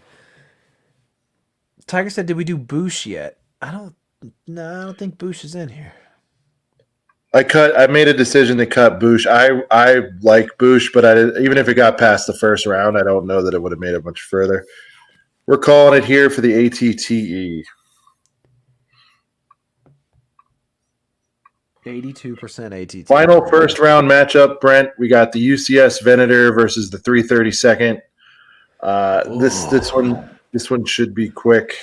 Should be quick. However, if that box of boys was better and didn't have pointless helmet holes, well, I won't say pointless, but kind of, I don't know. And the prints weren't as, yeah.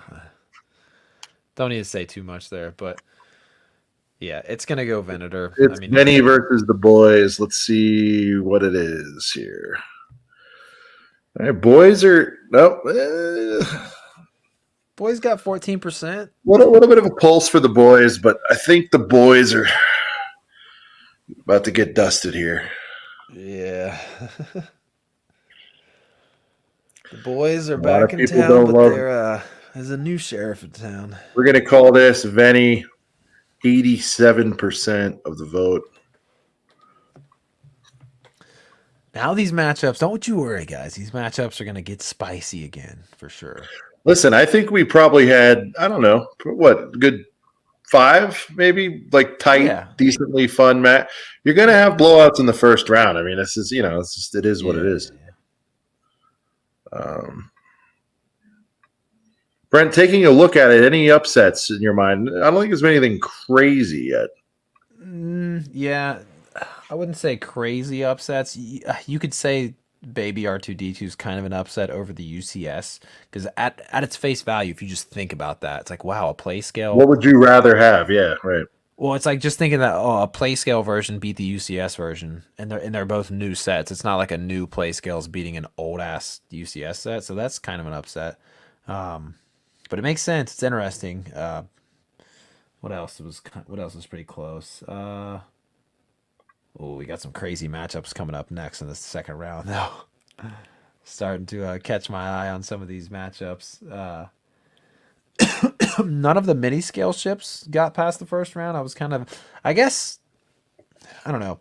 The Ahsoka T6 isn't necessarily like a huge upset over the mini scale Falcon, but I do like the mini scale Falcon a lot. I really do. It's the first one besides the Executor that I'm like, I gotta have that. Like, I will get it. I'm just not, dude. It will go on sale. We all know that. The play scale, the MIDI scale, freaking. The Bausch is the NIT champ, Brent. Yeah, exactly. I like that. So, Venator might be the best UCS set ever made. Not gonna lie. I wonder why the Venator was in the last matchup of the first round, Brent. I wonder why it did that. Oh, I know why. Oh, I know why. Ooh. Well, there's a couple of reasons, but one is gonna get chippy towards the end. Yeah, this is gonna get chippy towards the end. All right, UCS Falcon. We'll call it at 78% on that one. It's got to go pretty quick, right? Yeah, it's over. Oh dang, you ended it that quick. We gotta get moving. We're running long here. True. All right, here we go. Now, guys, remember the value, everything about it. We got. Do you like the? Here we go. R2D2 Baby Edition, Brent. Baby. Could this be the Cinderella Do we have a Cinderella here going against the Gunship Gang? Round 2. Man, I really don't know. Is the vote up? You got the vote up? I'm going. Oh, okay. I don't know which one I would vote for. I really don't. I mean, I guess Gunship, but the R2 is pretty good. What up, Tej? Welcome, dude. Hey. Oh, you've been lurking. What do you think of the tournament? Are you enjoying it? Are you guys having a good time with this tournament? I think it's fun. We can run other stuff too. Let us know what you guys want to see. Maybe like a quarterly. I don't want to do this every week, but it's yeah. Well, because it ends up taking up like half the show. But yeah, welcome in. No, it's not that. It's just you do anything too much, it gets old. But I think this is fun. Right. And we don't necessarily have to do 32. We could do 16. Yeah, TJ's liking it so far. He says. All right. David says good times. Good times. Phoenix Flames says this is super fun. Dude, I love rankings and I know you do. Tier lists and all this. I love this shit. I do. Gives you a loner. I get it. It does. What's the votes looking like? All right, so far we got Baby R2 with a commanding lead, 67%. Kind of not a big upset, but a slight one, a little bit, right? I mean, Baby R2 is getting a lot of love, up to 65%. Everybody's having a good time. Damn, dude. Good tournament. Next time, cut the clear winners, UCS Falcon. We shall see. UCS Falcon's kind of like Mike Tyson, Brent. There comes a day. Yeah, where a Jake Paul or not. I mean, Falcon might go ahead and clean this thing up. I'm not planting any seeds. Whatever happens, happens. Brent's best impressions bracket. That could be fun. Oh, that'd be a good one. All right, here we go.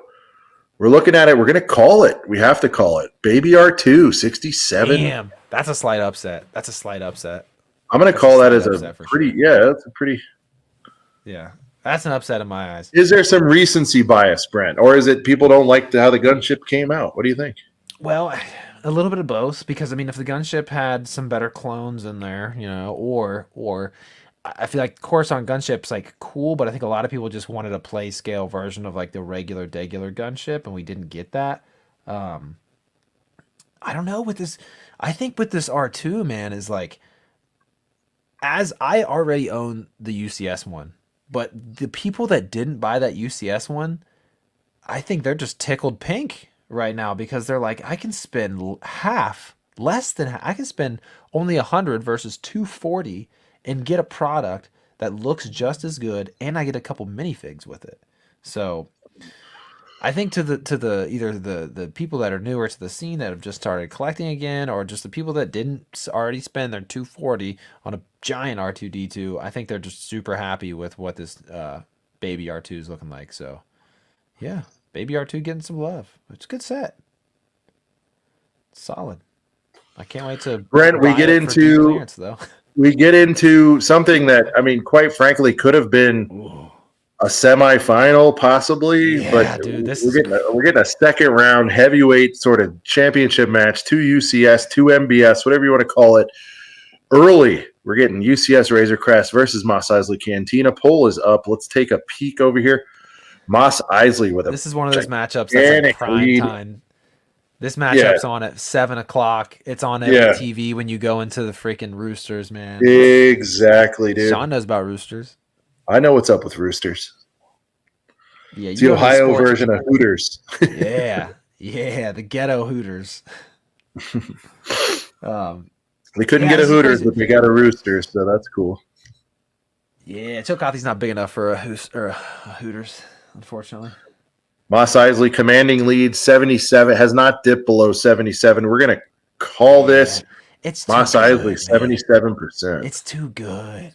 And the thing is, the Razor Crest is really good too, but I think a lot of people just already had the play scale UCS. I would not have bought the UCS Razor Crest if I didn't get it for 40% off or 35 or whatever I got. I got it for like $204, or I got it for $420 instead of $600.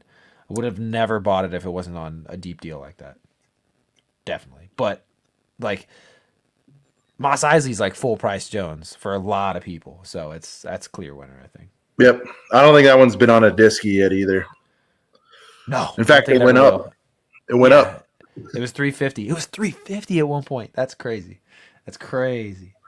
All right, guys. In the final round on the Western bracket here, we got the Emperor's Throne Room against the Ghost, a Ooh, real that's a chippy buzzsaw. little matchup. Yeah, Yeah.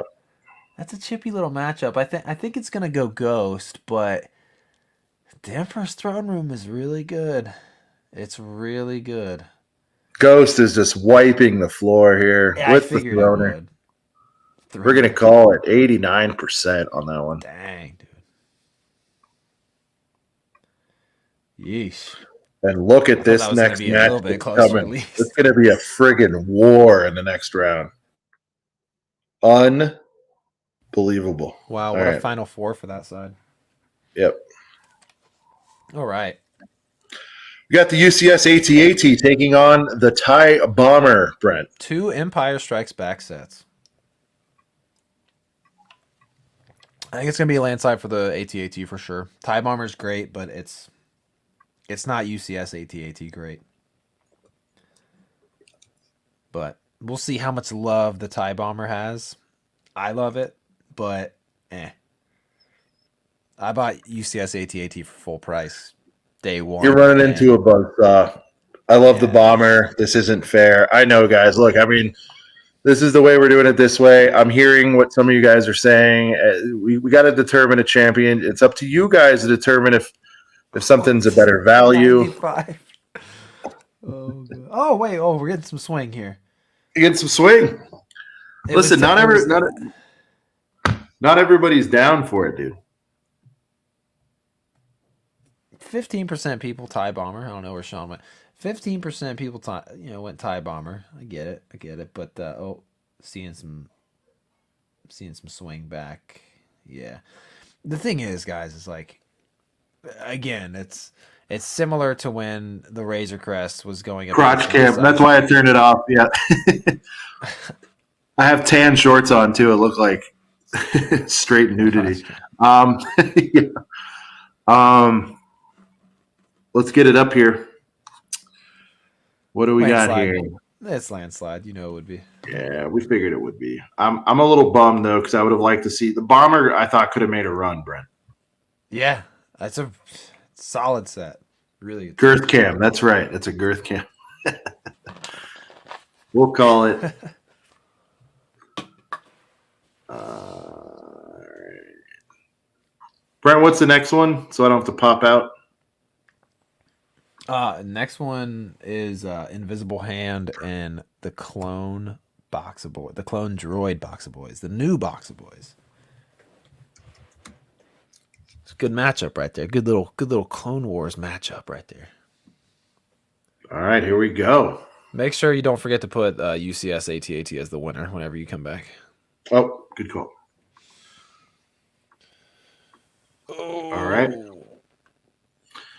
Hit the Invisible Hand MIDI scale ship, Brent, against the Clone Droid Box of Boys. Good to see some,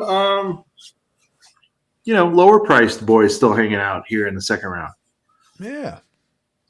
The Invisible Hand.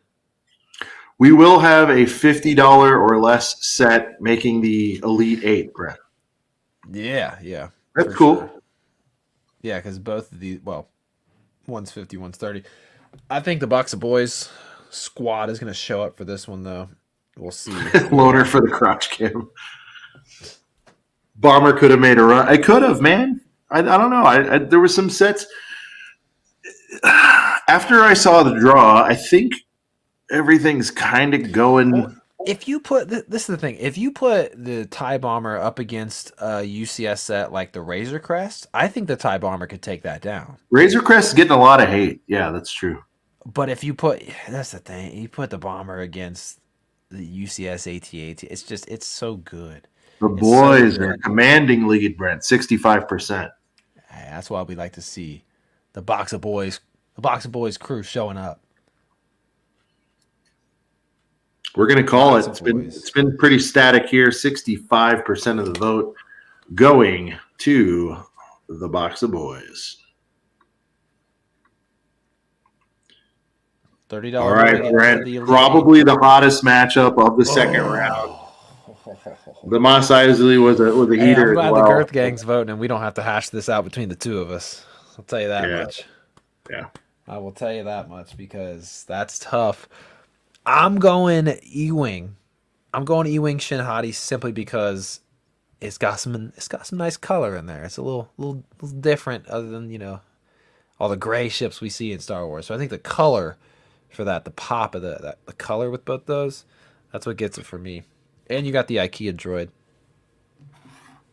All right, in the Tupac War, here we go.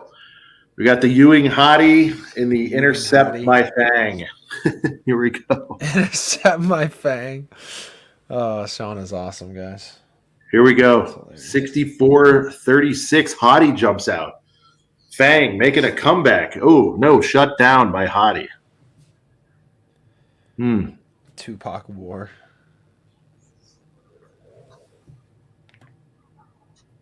I took a screenshot of just that poll because it just looks so funny. Tupac War, Ewing Hottie, or Ewing Hottie, intercept my fang. Anonymous, welcome, dude. We're in the middle of a tourney here, man. Yeah. Good to see you, bud. Voted on. What up, Anonymous? Voted on. Eric Kellen, hit him up. Fang drags it. It does. There's definitely, Brent, there is a weak link in that contest, and it is the Fang fighter. I think the E-Wing Hottie, for purists, I think they love the E-Wing. For people who are into Starfighter's cool, too. anyone that could possibly give them a loner in Star Wars form, Hottie takes the cake there. And pretty much you got Interceptor and this other thing, which, by the way, guys, I do want to say, if you don't have the Fang fighter, it is not that bad. It is a pancake. It is a lot better in hand, I think, than, Brent, in fairness, a lot of these in hand is a lot better than maybe pictures. But I will, as the Hottie is going to take the win here, it appears, I do want to represent the Fang is not the most awful thing ever, but it definitely is not a good second banana compared to, because you can sit there and argue E-Wing versus the Hottie mobile, but can't argue this one. 61% Hottie takes it. Hey, Shin Hottie brings the boys to the yard. What are you going to do? Brings the boys nothing to the yard. And like it. Here we go. Whoa, here we go. This is a fun. I mean, again, we know where this is going to go, but it's a fun match. But again, bet a lot of people have ATTE. They don't necessarily have the Venator yet. I guess you could army build both, but you could get how many? If those 212 troopers were actually done right, it would be a little easier to go ATTE. You could get 4 ATTEs for the price of a Venny, something like that. That's very true. Or if you're Will Brick Productions, you can find them for $80 at Walmart. I think he bought like 5 of them. Shout out to Will. But yeah, I mean, this is gonna go to the Venator probably, but the AT8, I mean, ATT is good. Pull is up, boys. Venny takes a lead. Ooh, whoa! It's pull. Whoa! Look at this. It's close. Closer than I thought. Venny's still a little comfy with a 10-point lead. Venny's up 55-45. Dang, dude. Yeah, that's 56, 57, 59. Yeah, get a little bit more of a swing. Venny is starting to pull away here in the 4th. Yeah. Seeing some love for the Vennies in the chat. Seeing some love for the ATTE as well. Oof. It's a battle, Brent. 58-42. Come on, AT boys. Where you at? Where you at, Clone Boys? Well, I guess the Clone Boys would be for both, but where's the 212th gang? 51 votes. I think we're capping out. I think we're about done here. Yeah. In a tight, respectable matchup, the Venator, I'm not going to say slips past. It was a comfortable lead, but the Venator does advance. We haven't had to we haven't had any matches that are like super close and that we overrule yet. Yeah, Sean. no, there hasn't been any. Haven't had to do that yet. The Girth Gang's staying on top of it. And we have the Elite Eight. We'll break this down real quick. In the Elite Eight, we have the UCS Falcon, the Baby R2D2, the Cinderella, Mos Eisley it's Cantina. Cinderella, Brent. Yeah, Cinderella race. We've got the Ghost. We've got the UCS AT-AT.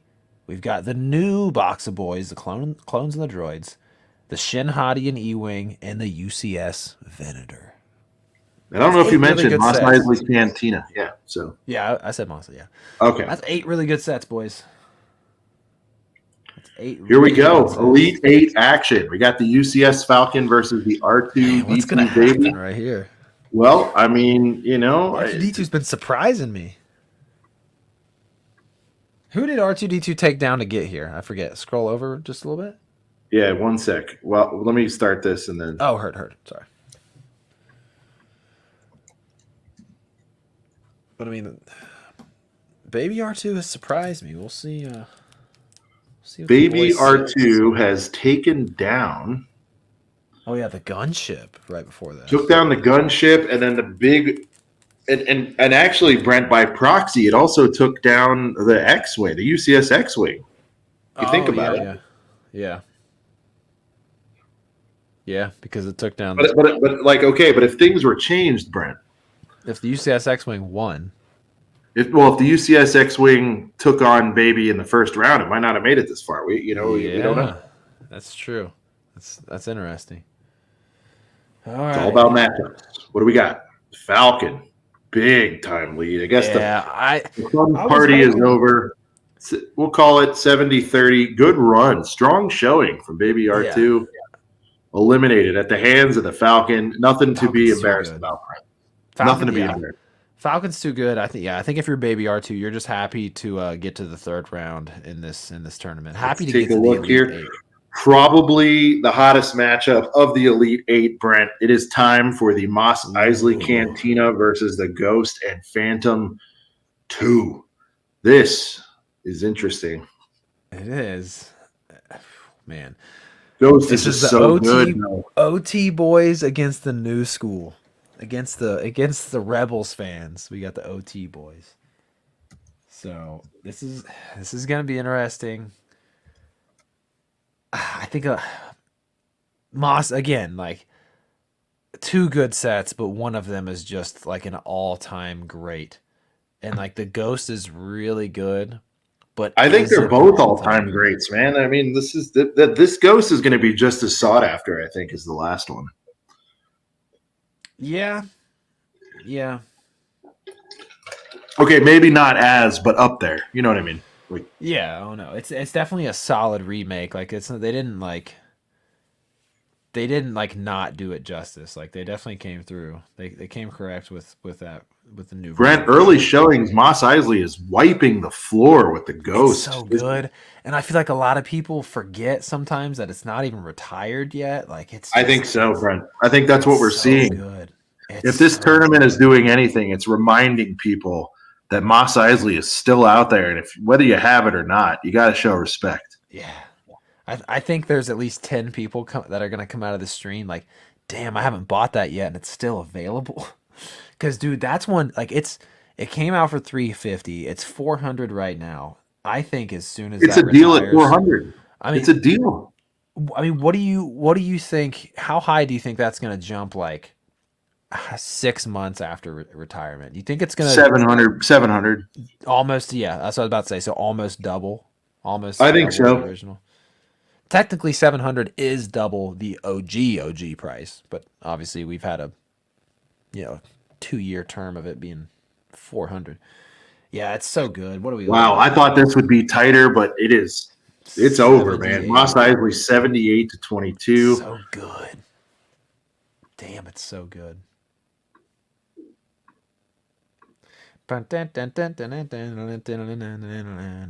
And personally, I'm happy to see. Is that the only? Yeah, it's the only.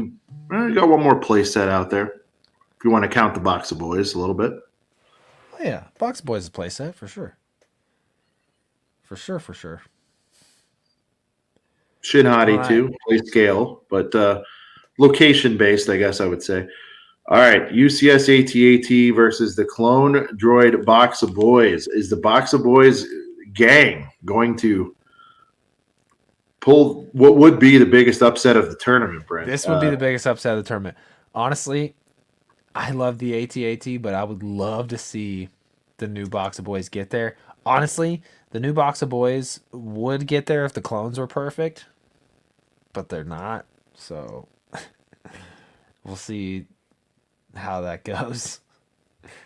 Uh, Either way, though, like if you think about this battle pack, Sean, for $30, you're getting 4 clones and It's 5 unbelievable. droids. I mean, Yeah, that's the value. But I mean, the value for the AT-AT is pretty great too. I mean, you can fit 40 freaking minifigs. You can fit 40 boys on the inside of that thing. So, man, we'll all see. right, we got David versus Goliath. My bracket is broken. If the clones weren't so terrible, Yeah, see, wow. a lot of these sets with the clones, and it comes down to like, sure, they have clones in them, but none of the clones in any of these, like, this is the helmet hole era, and the era where clones are not getting like the greatest like helmet prints and things that they could have. So, just Dave, gotta what's see. happening, dude? Hey, what up, Dave G? So, yeah, what are we looking at? We'll call it Yes, 73% UCS. 73%. Yep. And the boys have all been eliminated. Great showing, though, Brent. We Hey, knew that this pack would do well. Again, stepping up in weight class. It's tough. yeah, It's tough when you run into some UCS buzzsaws. Let's take a look. Let's take a brief. Well, let's get this round over first.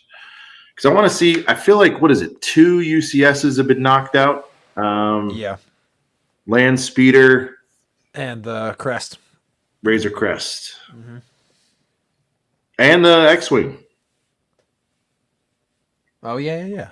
X-wing lost in the first round. It's crazy. So, all right, E-wing and Shin Hati Starfighter versus the Venny. I mean, I think the Venny's gonna win, but damn, that is a good 2-pack. That is a really good 2-pack.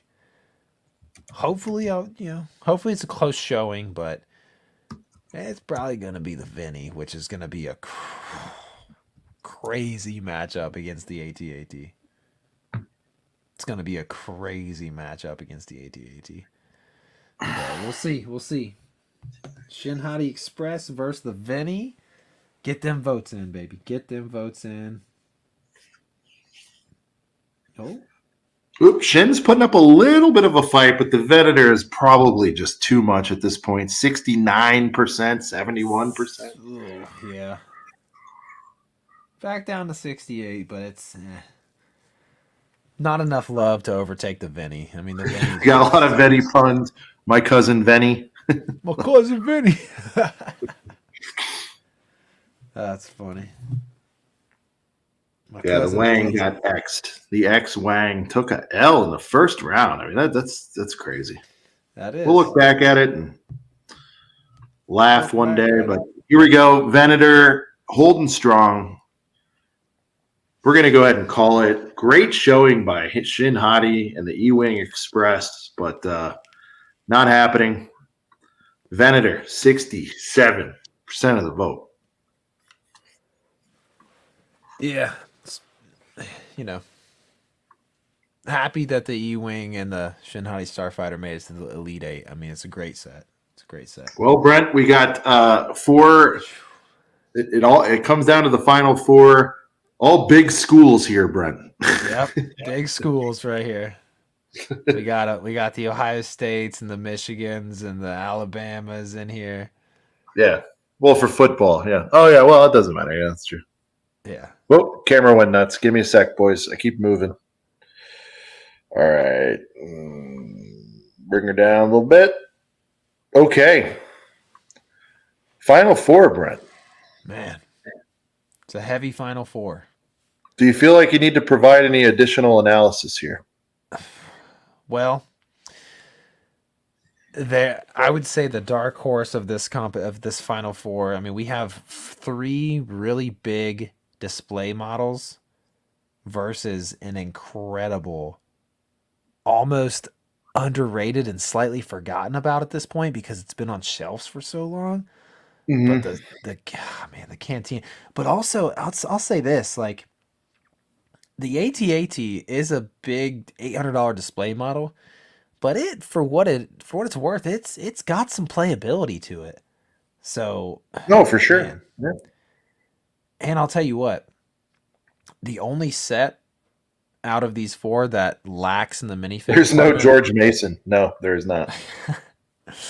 the only set lacking in the minifig department in terms of like quality is going to be the Venator. I mean, all the figs in the AT-AT, the Falcon, and the Cantina are great. So I think the Venator might be the underdog of this whole thing, but Yeah. you never know. But I'll say it once and I'll say it again, man. I think a lot of people are going to come out of this stream reminded that the Cantina is damn good, and if they don't have it, they're going to be getting it soon because you're Only gonna one hate. set has a ray, says Cooper. So That's another good point. Only one of these sets has a ray. only Can the thing Disney missing in era Moss fig? Eisley. That's right. The HJ would go in my Dude, Moss Eisley set. yeah, it would. We need to Yeah, it would. expand the playoffs, dude. This is we did 32 matchups, guys, or 32 teams, whatever you want to call it, sets. We've done Here we bigger go, guys. drafts, but Here we it's going to go be with the interesting to see this play out. final four Should we time. do the AT-AT and the Venator first? Nope, No. we'll do Okay. it in order. Okay. Will the Falcon, the legendary Falcon, win? But man, I don't know. Like both of these are almost as equally legendary. Are we going to see like 64 step bracket would be wild. Yeah, I mean, we could definitely find something to do that, guys. The poll is live. Although I will say, Brent, I think 32 is pretty good. That's probably long enough. I don't know. We'll figure it out. I don't want to say no to anything, but right? need to add the first four. You know what? I was going to do a play in, Anthony, of the helmets because I would have liked to see Boosh in there, but here we go. Wait, Stud Lake's calling upset. What's happening here? Moss Eisley, no way, up 62-38. Dude, I'm telling you, man. People forgot how fire, dude. How is this? Wow. It's the The Falcon. Falcon, it's seen its day, Brent. What is happening here? Yeah, I mean, I think it comes down to this, man. Like, something that is so popular. I mean, like, okay, look at The Empire Strikes Back. The Empire Strikes Back, for a lot of people, is like the GOAT Star Wars movie. But It's starting to sometimes slip. Yeah. sometimes people get tired of hearing the same, like, people have been saying, like, the UCS Falcon's the best set of all time for a while. So, I mean, the Venators, or I'm sorry, the Cantina is only slightly newer by maybe like a year or two. But man, I cannot believe it's 60-40 right now. Guys, if you're having a good time, like and sub, man. This has been a fun ride here. We got the Dude. Moss Eisley, a set that like nobody talks about ever anymore. Yeah. Wow. Dude, this is crazy. 60-40. It looks like we got a winner here, Brent. Damn. Moss Eisley advances to the finals, takes out. And I believe last time we ran this, Brent, the Falcon and the Mustafar Madness. Falcon won, but this not tonight. Damn, dude. That is okay. crazy. Buckle Cantina to in, the finals. boys. A crazy matchup. Matchup of the night thus far, Brent, without question. I mean, that last one, absolute heater. UCS AT-AT versus UCS Venator. Geez Louise. I'm going to post the poll. Brent, get into the analysis, sir. I mean, guys, we've got two just juggernauts right here. I mean, they're both the first of their kind. I mean, we've never seen an AT-AT that big. We've never seen a Venator that big. One of them has an interior and the other one does not. This one is so damn hard. I know. This one's crazy. I Are we just going to have blind clone boys going for the Venator? Probably. yeah, but the thing is though is I feel like eras aside, it could be the AT-AT as it is. It Wow, could be, dude. AT-AT with a commanding lead, 73 to 27.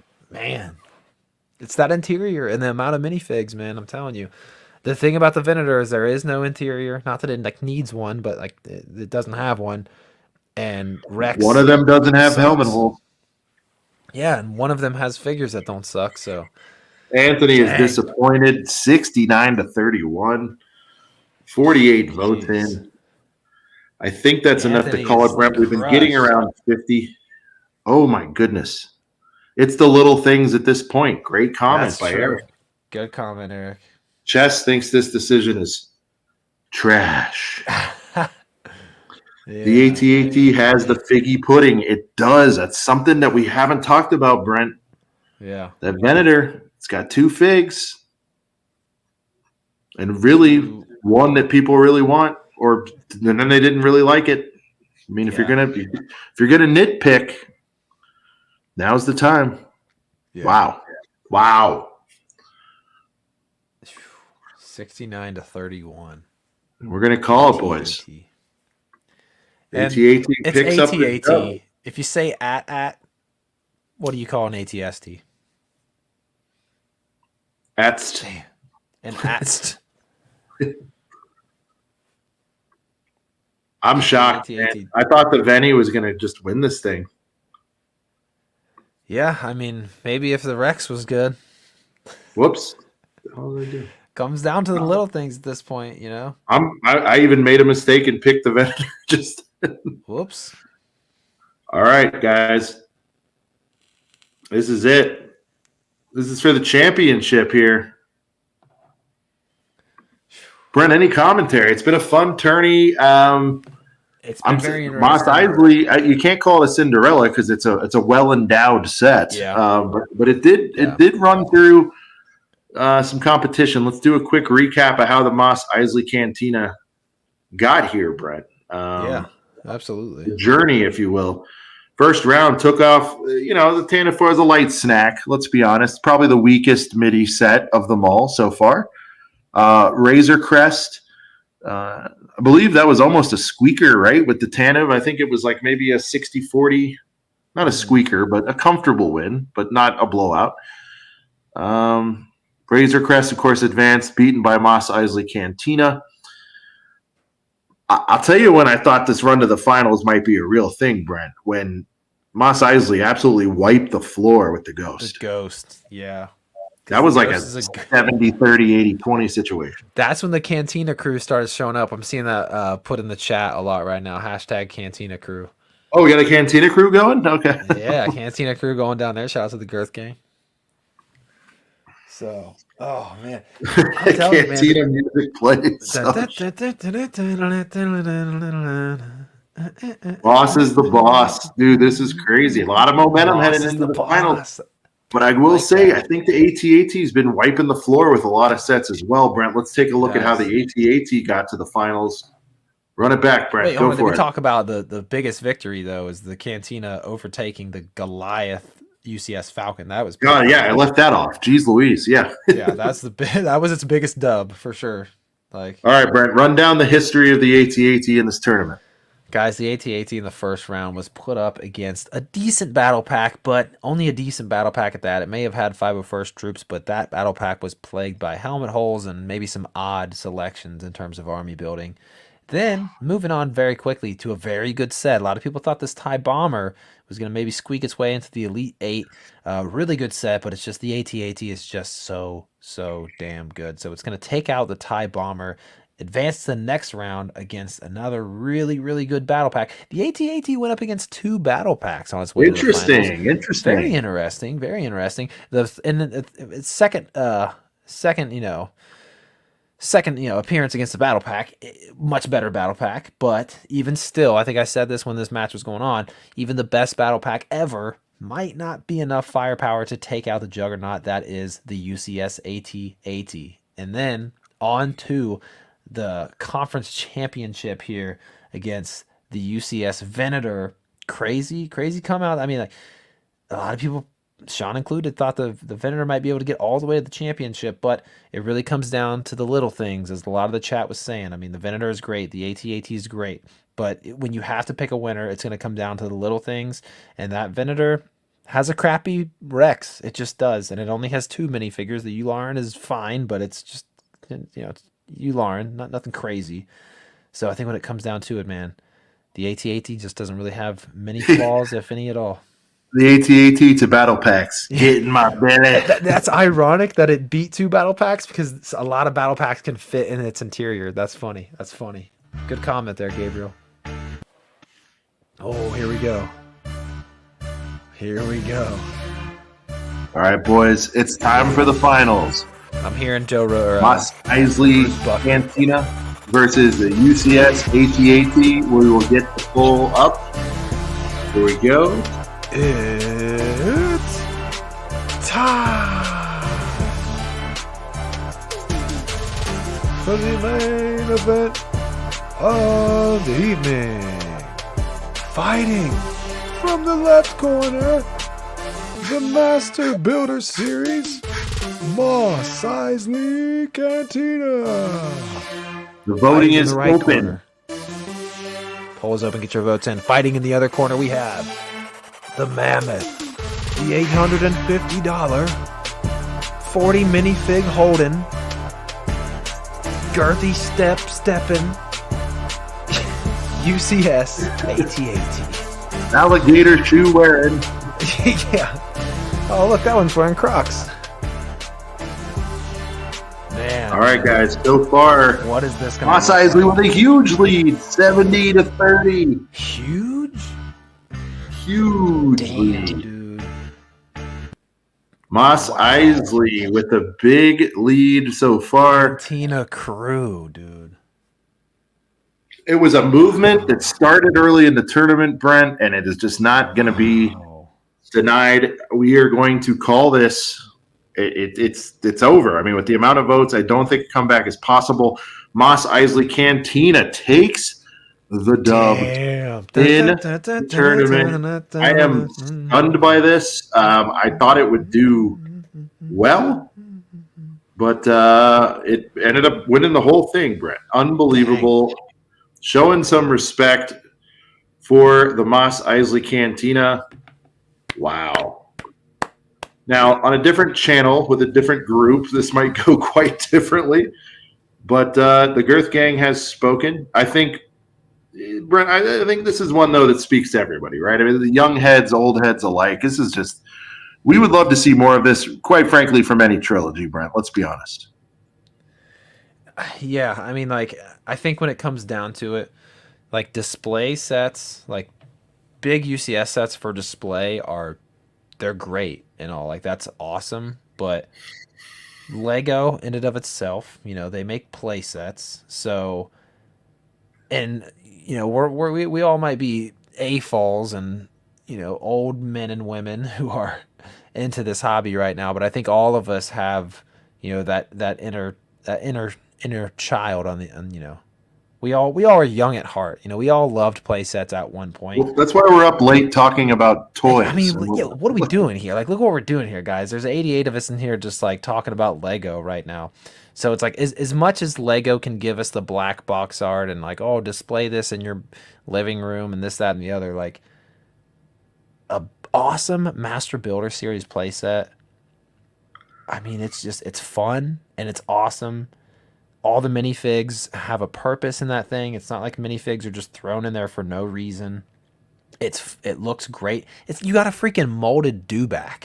I mean, come on. You have like 25 minifigures and a molded Dewback. You got the You mentioned you could spread her open too. I mean, that's fun. Exactly. You got a full bar. That might be the biggest like full scale bar that's ever been in any Lego set ever. I mean, it's just so good. Where's the Gabby's Dollhouse bracket, Brent? Yeah, that ain't happening. Dude, Speed Champs, I might be down for that. I'm starting to, guys. Oh, Brent, I haven't even told you about. I'm starting to get the itch in a big way. dude, I'm one set away from the whole way of this new one. nice, nice.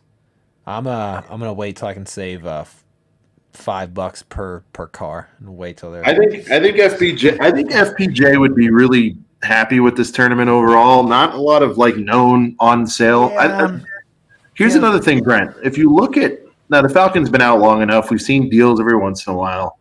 Mhm. Um, you can't help that. You got to give it a pass. But for the most part, a lot of these sets that advanced, not super disky. There wasn't a lot of 50% off boys in this that made it far. Yeah, I mean, I think full price Jones would be happy with the Cantina winning just because that set stays full price a lot of the time, and it's definitely something that you know. Anthony, I would love to play that, but they would.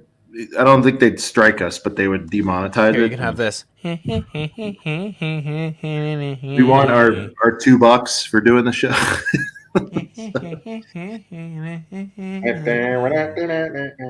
Yeah, I don't know if Moss has been on sale. So there it is, boys.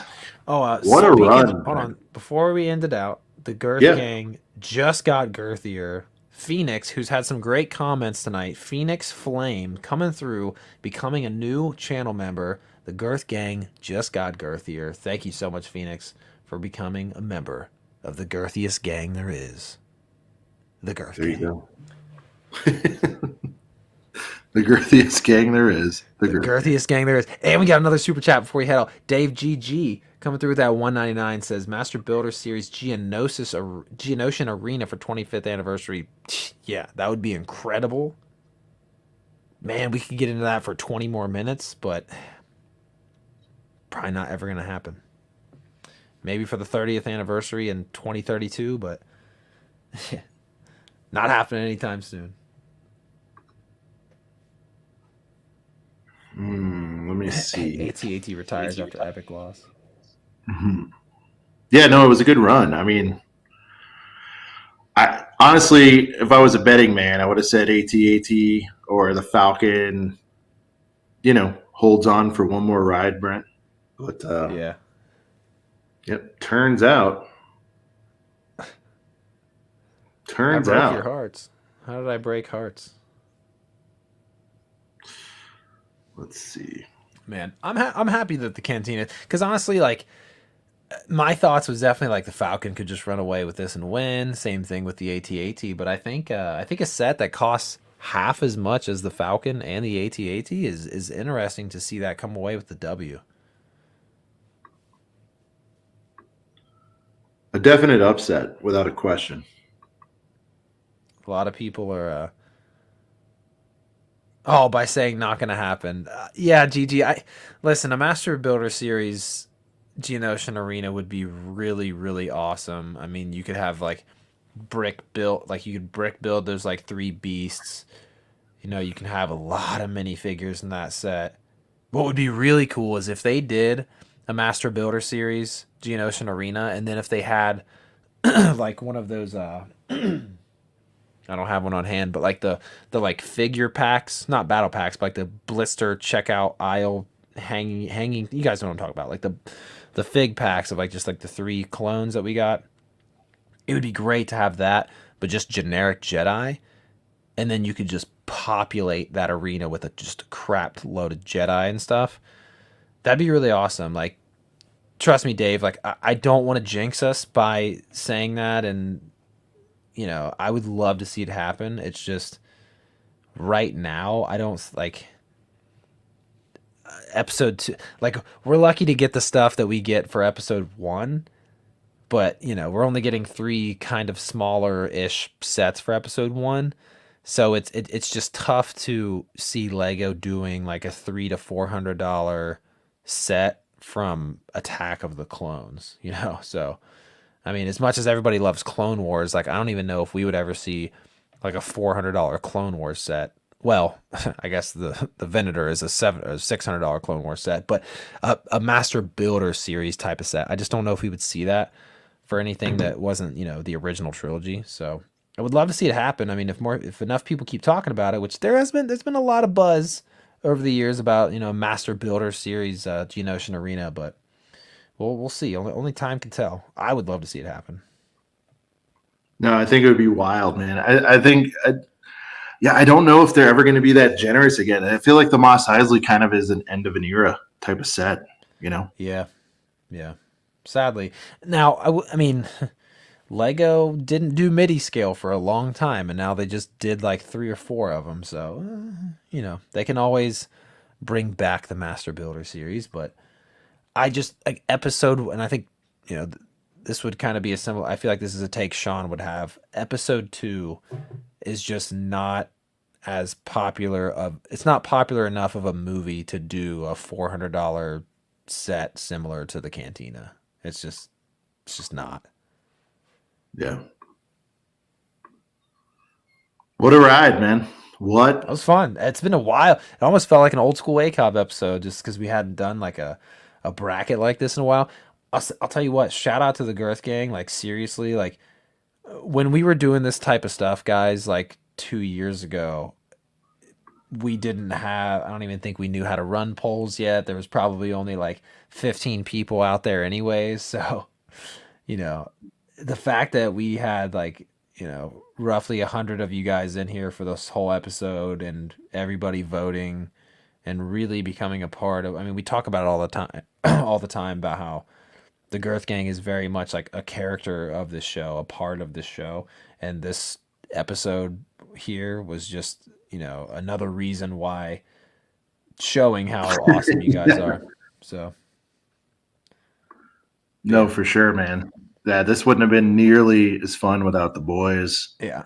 And we want to thank you guys for making this what it was. It was a lot of fun. Let us know what else you guys would like to see. Sometime soon. Brent, a speed champs could be interesting. Dude, a speed champs bracket with Josh back on here, and maybe bring in like, I guess all we really need is, well, because when we used to do this type of stuff, we would be like, well, we got to have a panel and we got to have like 4 people in here to vote. But like, now that the Girth Gang always shows up in like girthy numbers and is here to vote, it really doesn't matter how many of us are on the panel. So if we just bring Josh in for a speed champs bracket, it could be a really fun time. Brent, what is going on? A box of boys bracket. That would be Cooper. Yes. That could be a box of boys bracket could be a good little precursor to the box of boys set draft that hopefully we still get to do with Ryan and Tyler. Somebody was asking about that earlier in the show. So Smokey says, great stream. Thank you, man. Looking forward to another playthrough over the weekend. We appreciate that, man. Appreciate all the replay gang. Bring Max back for Speed Champs and Josh. That would be great to have Max back for Speed Champs. Brent, I just got something in my inbox here. I don't know what this is about. Oh, yeah? Is that meant to be blurry? It's a blurry image of, got our logo and trying to make out. What does that say?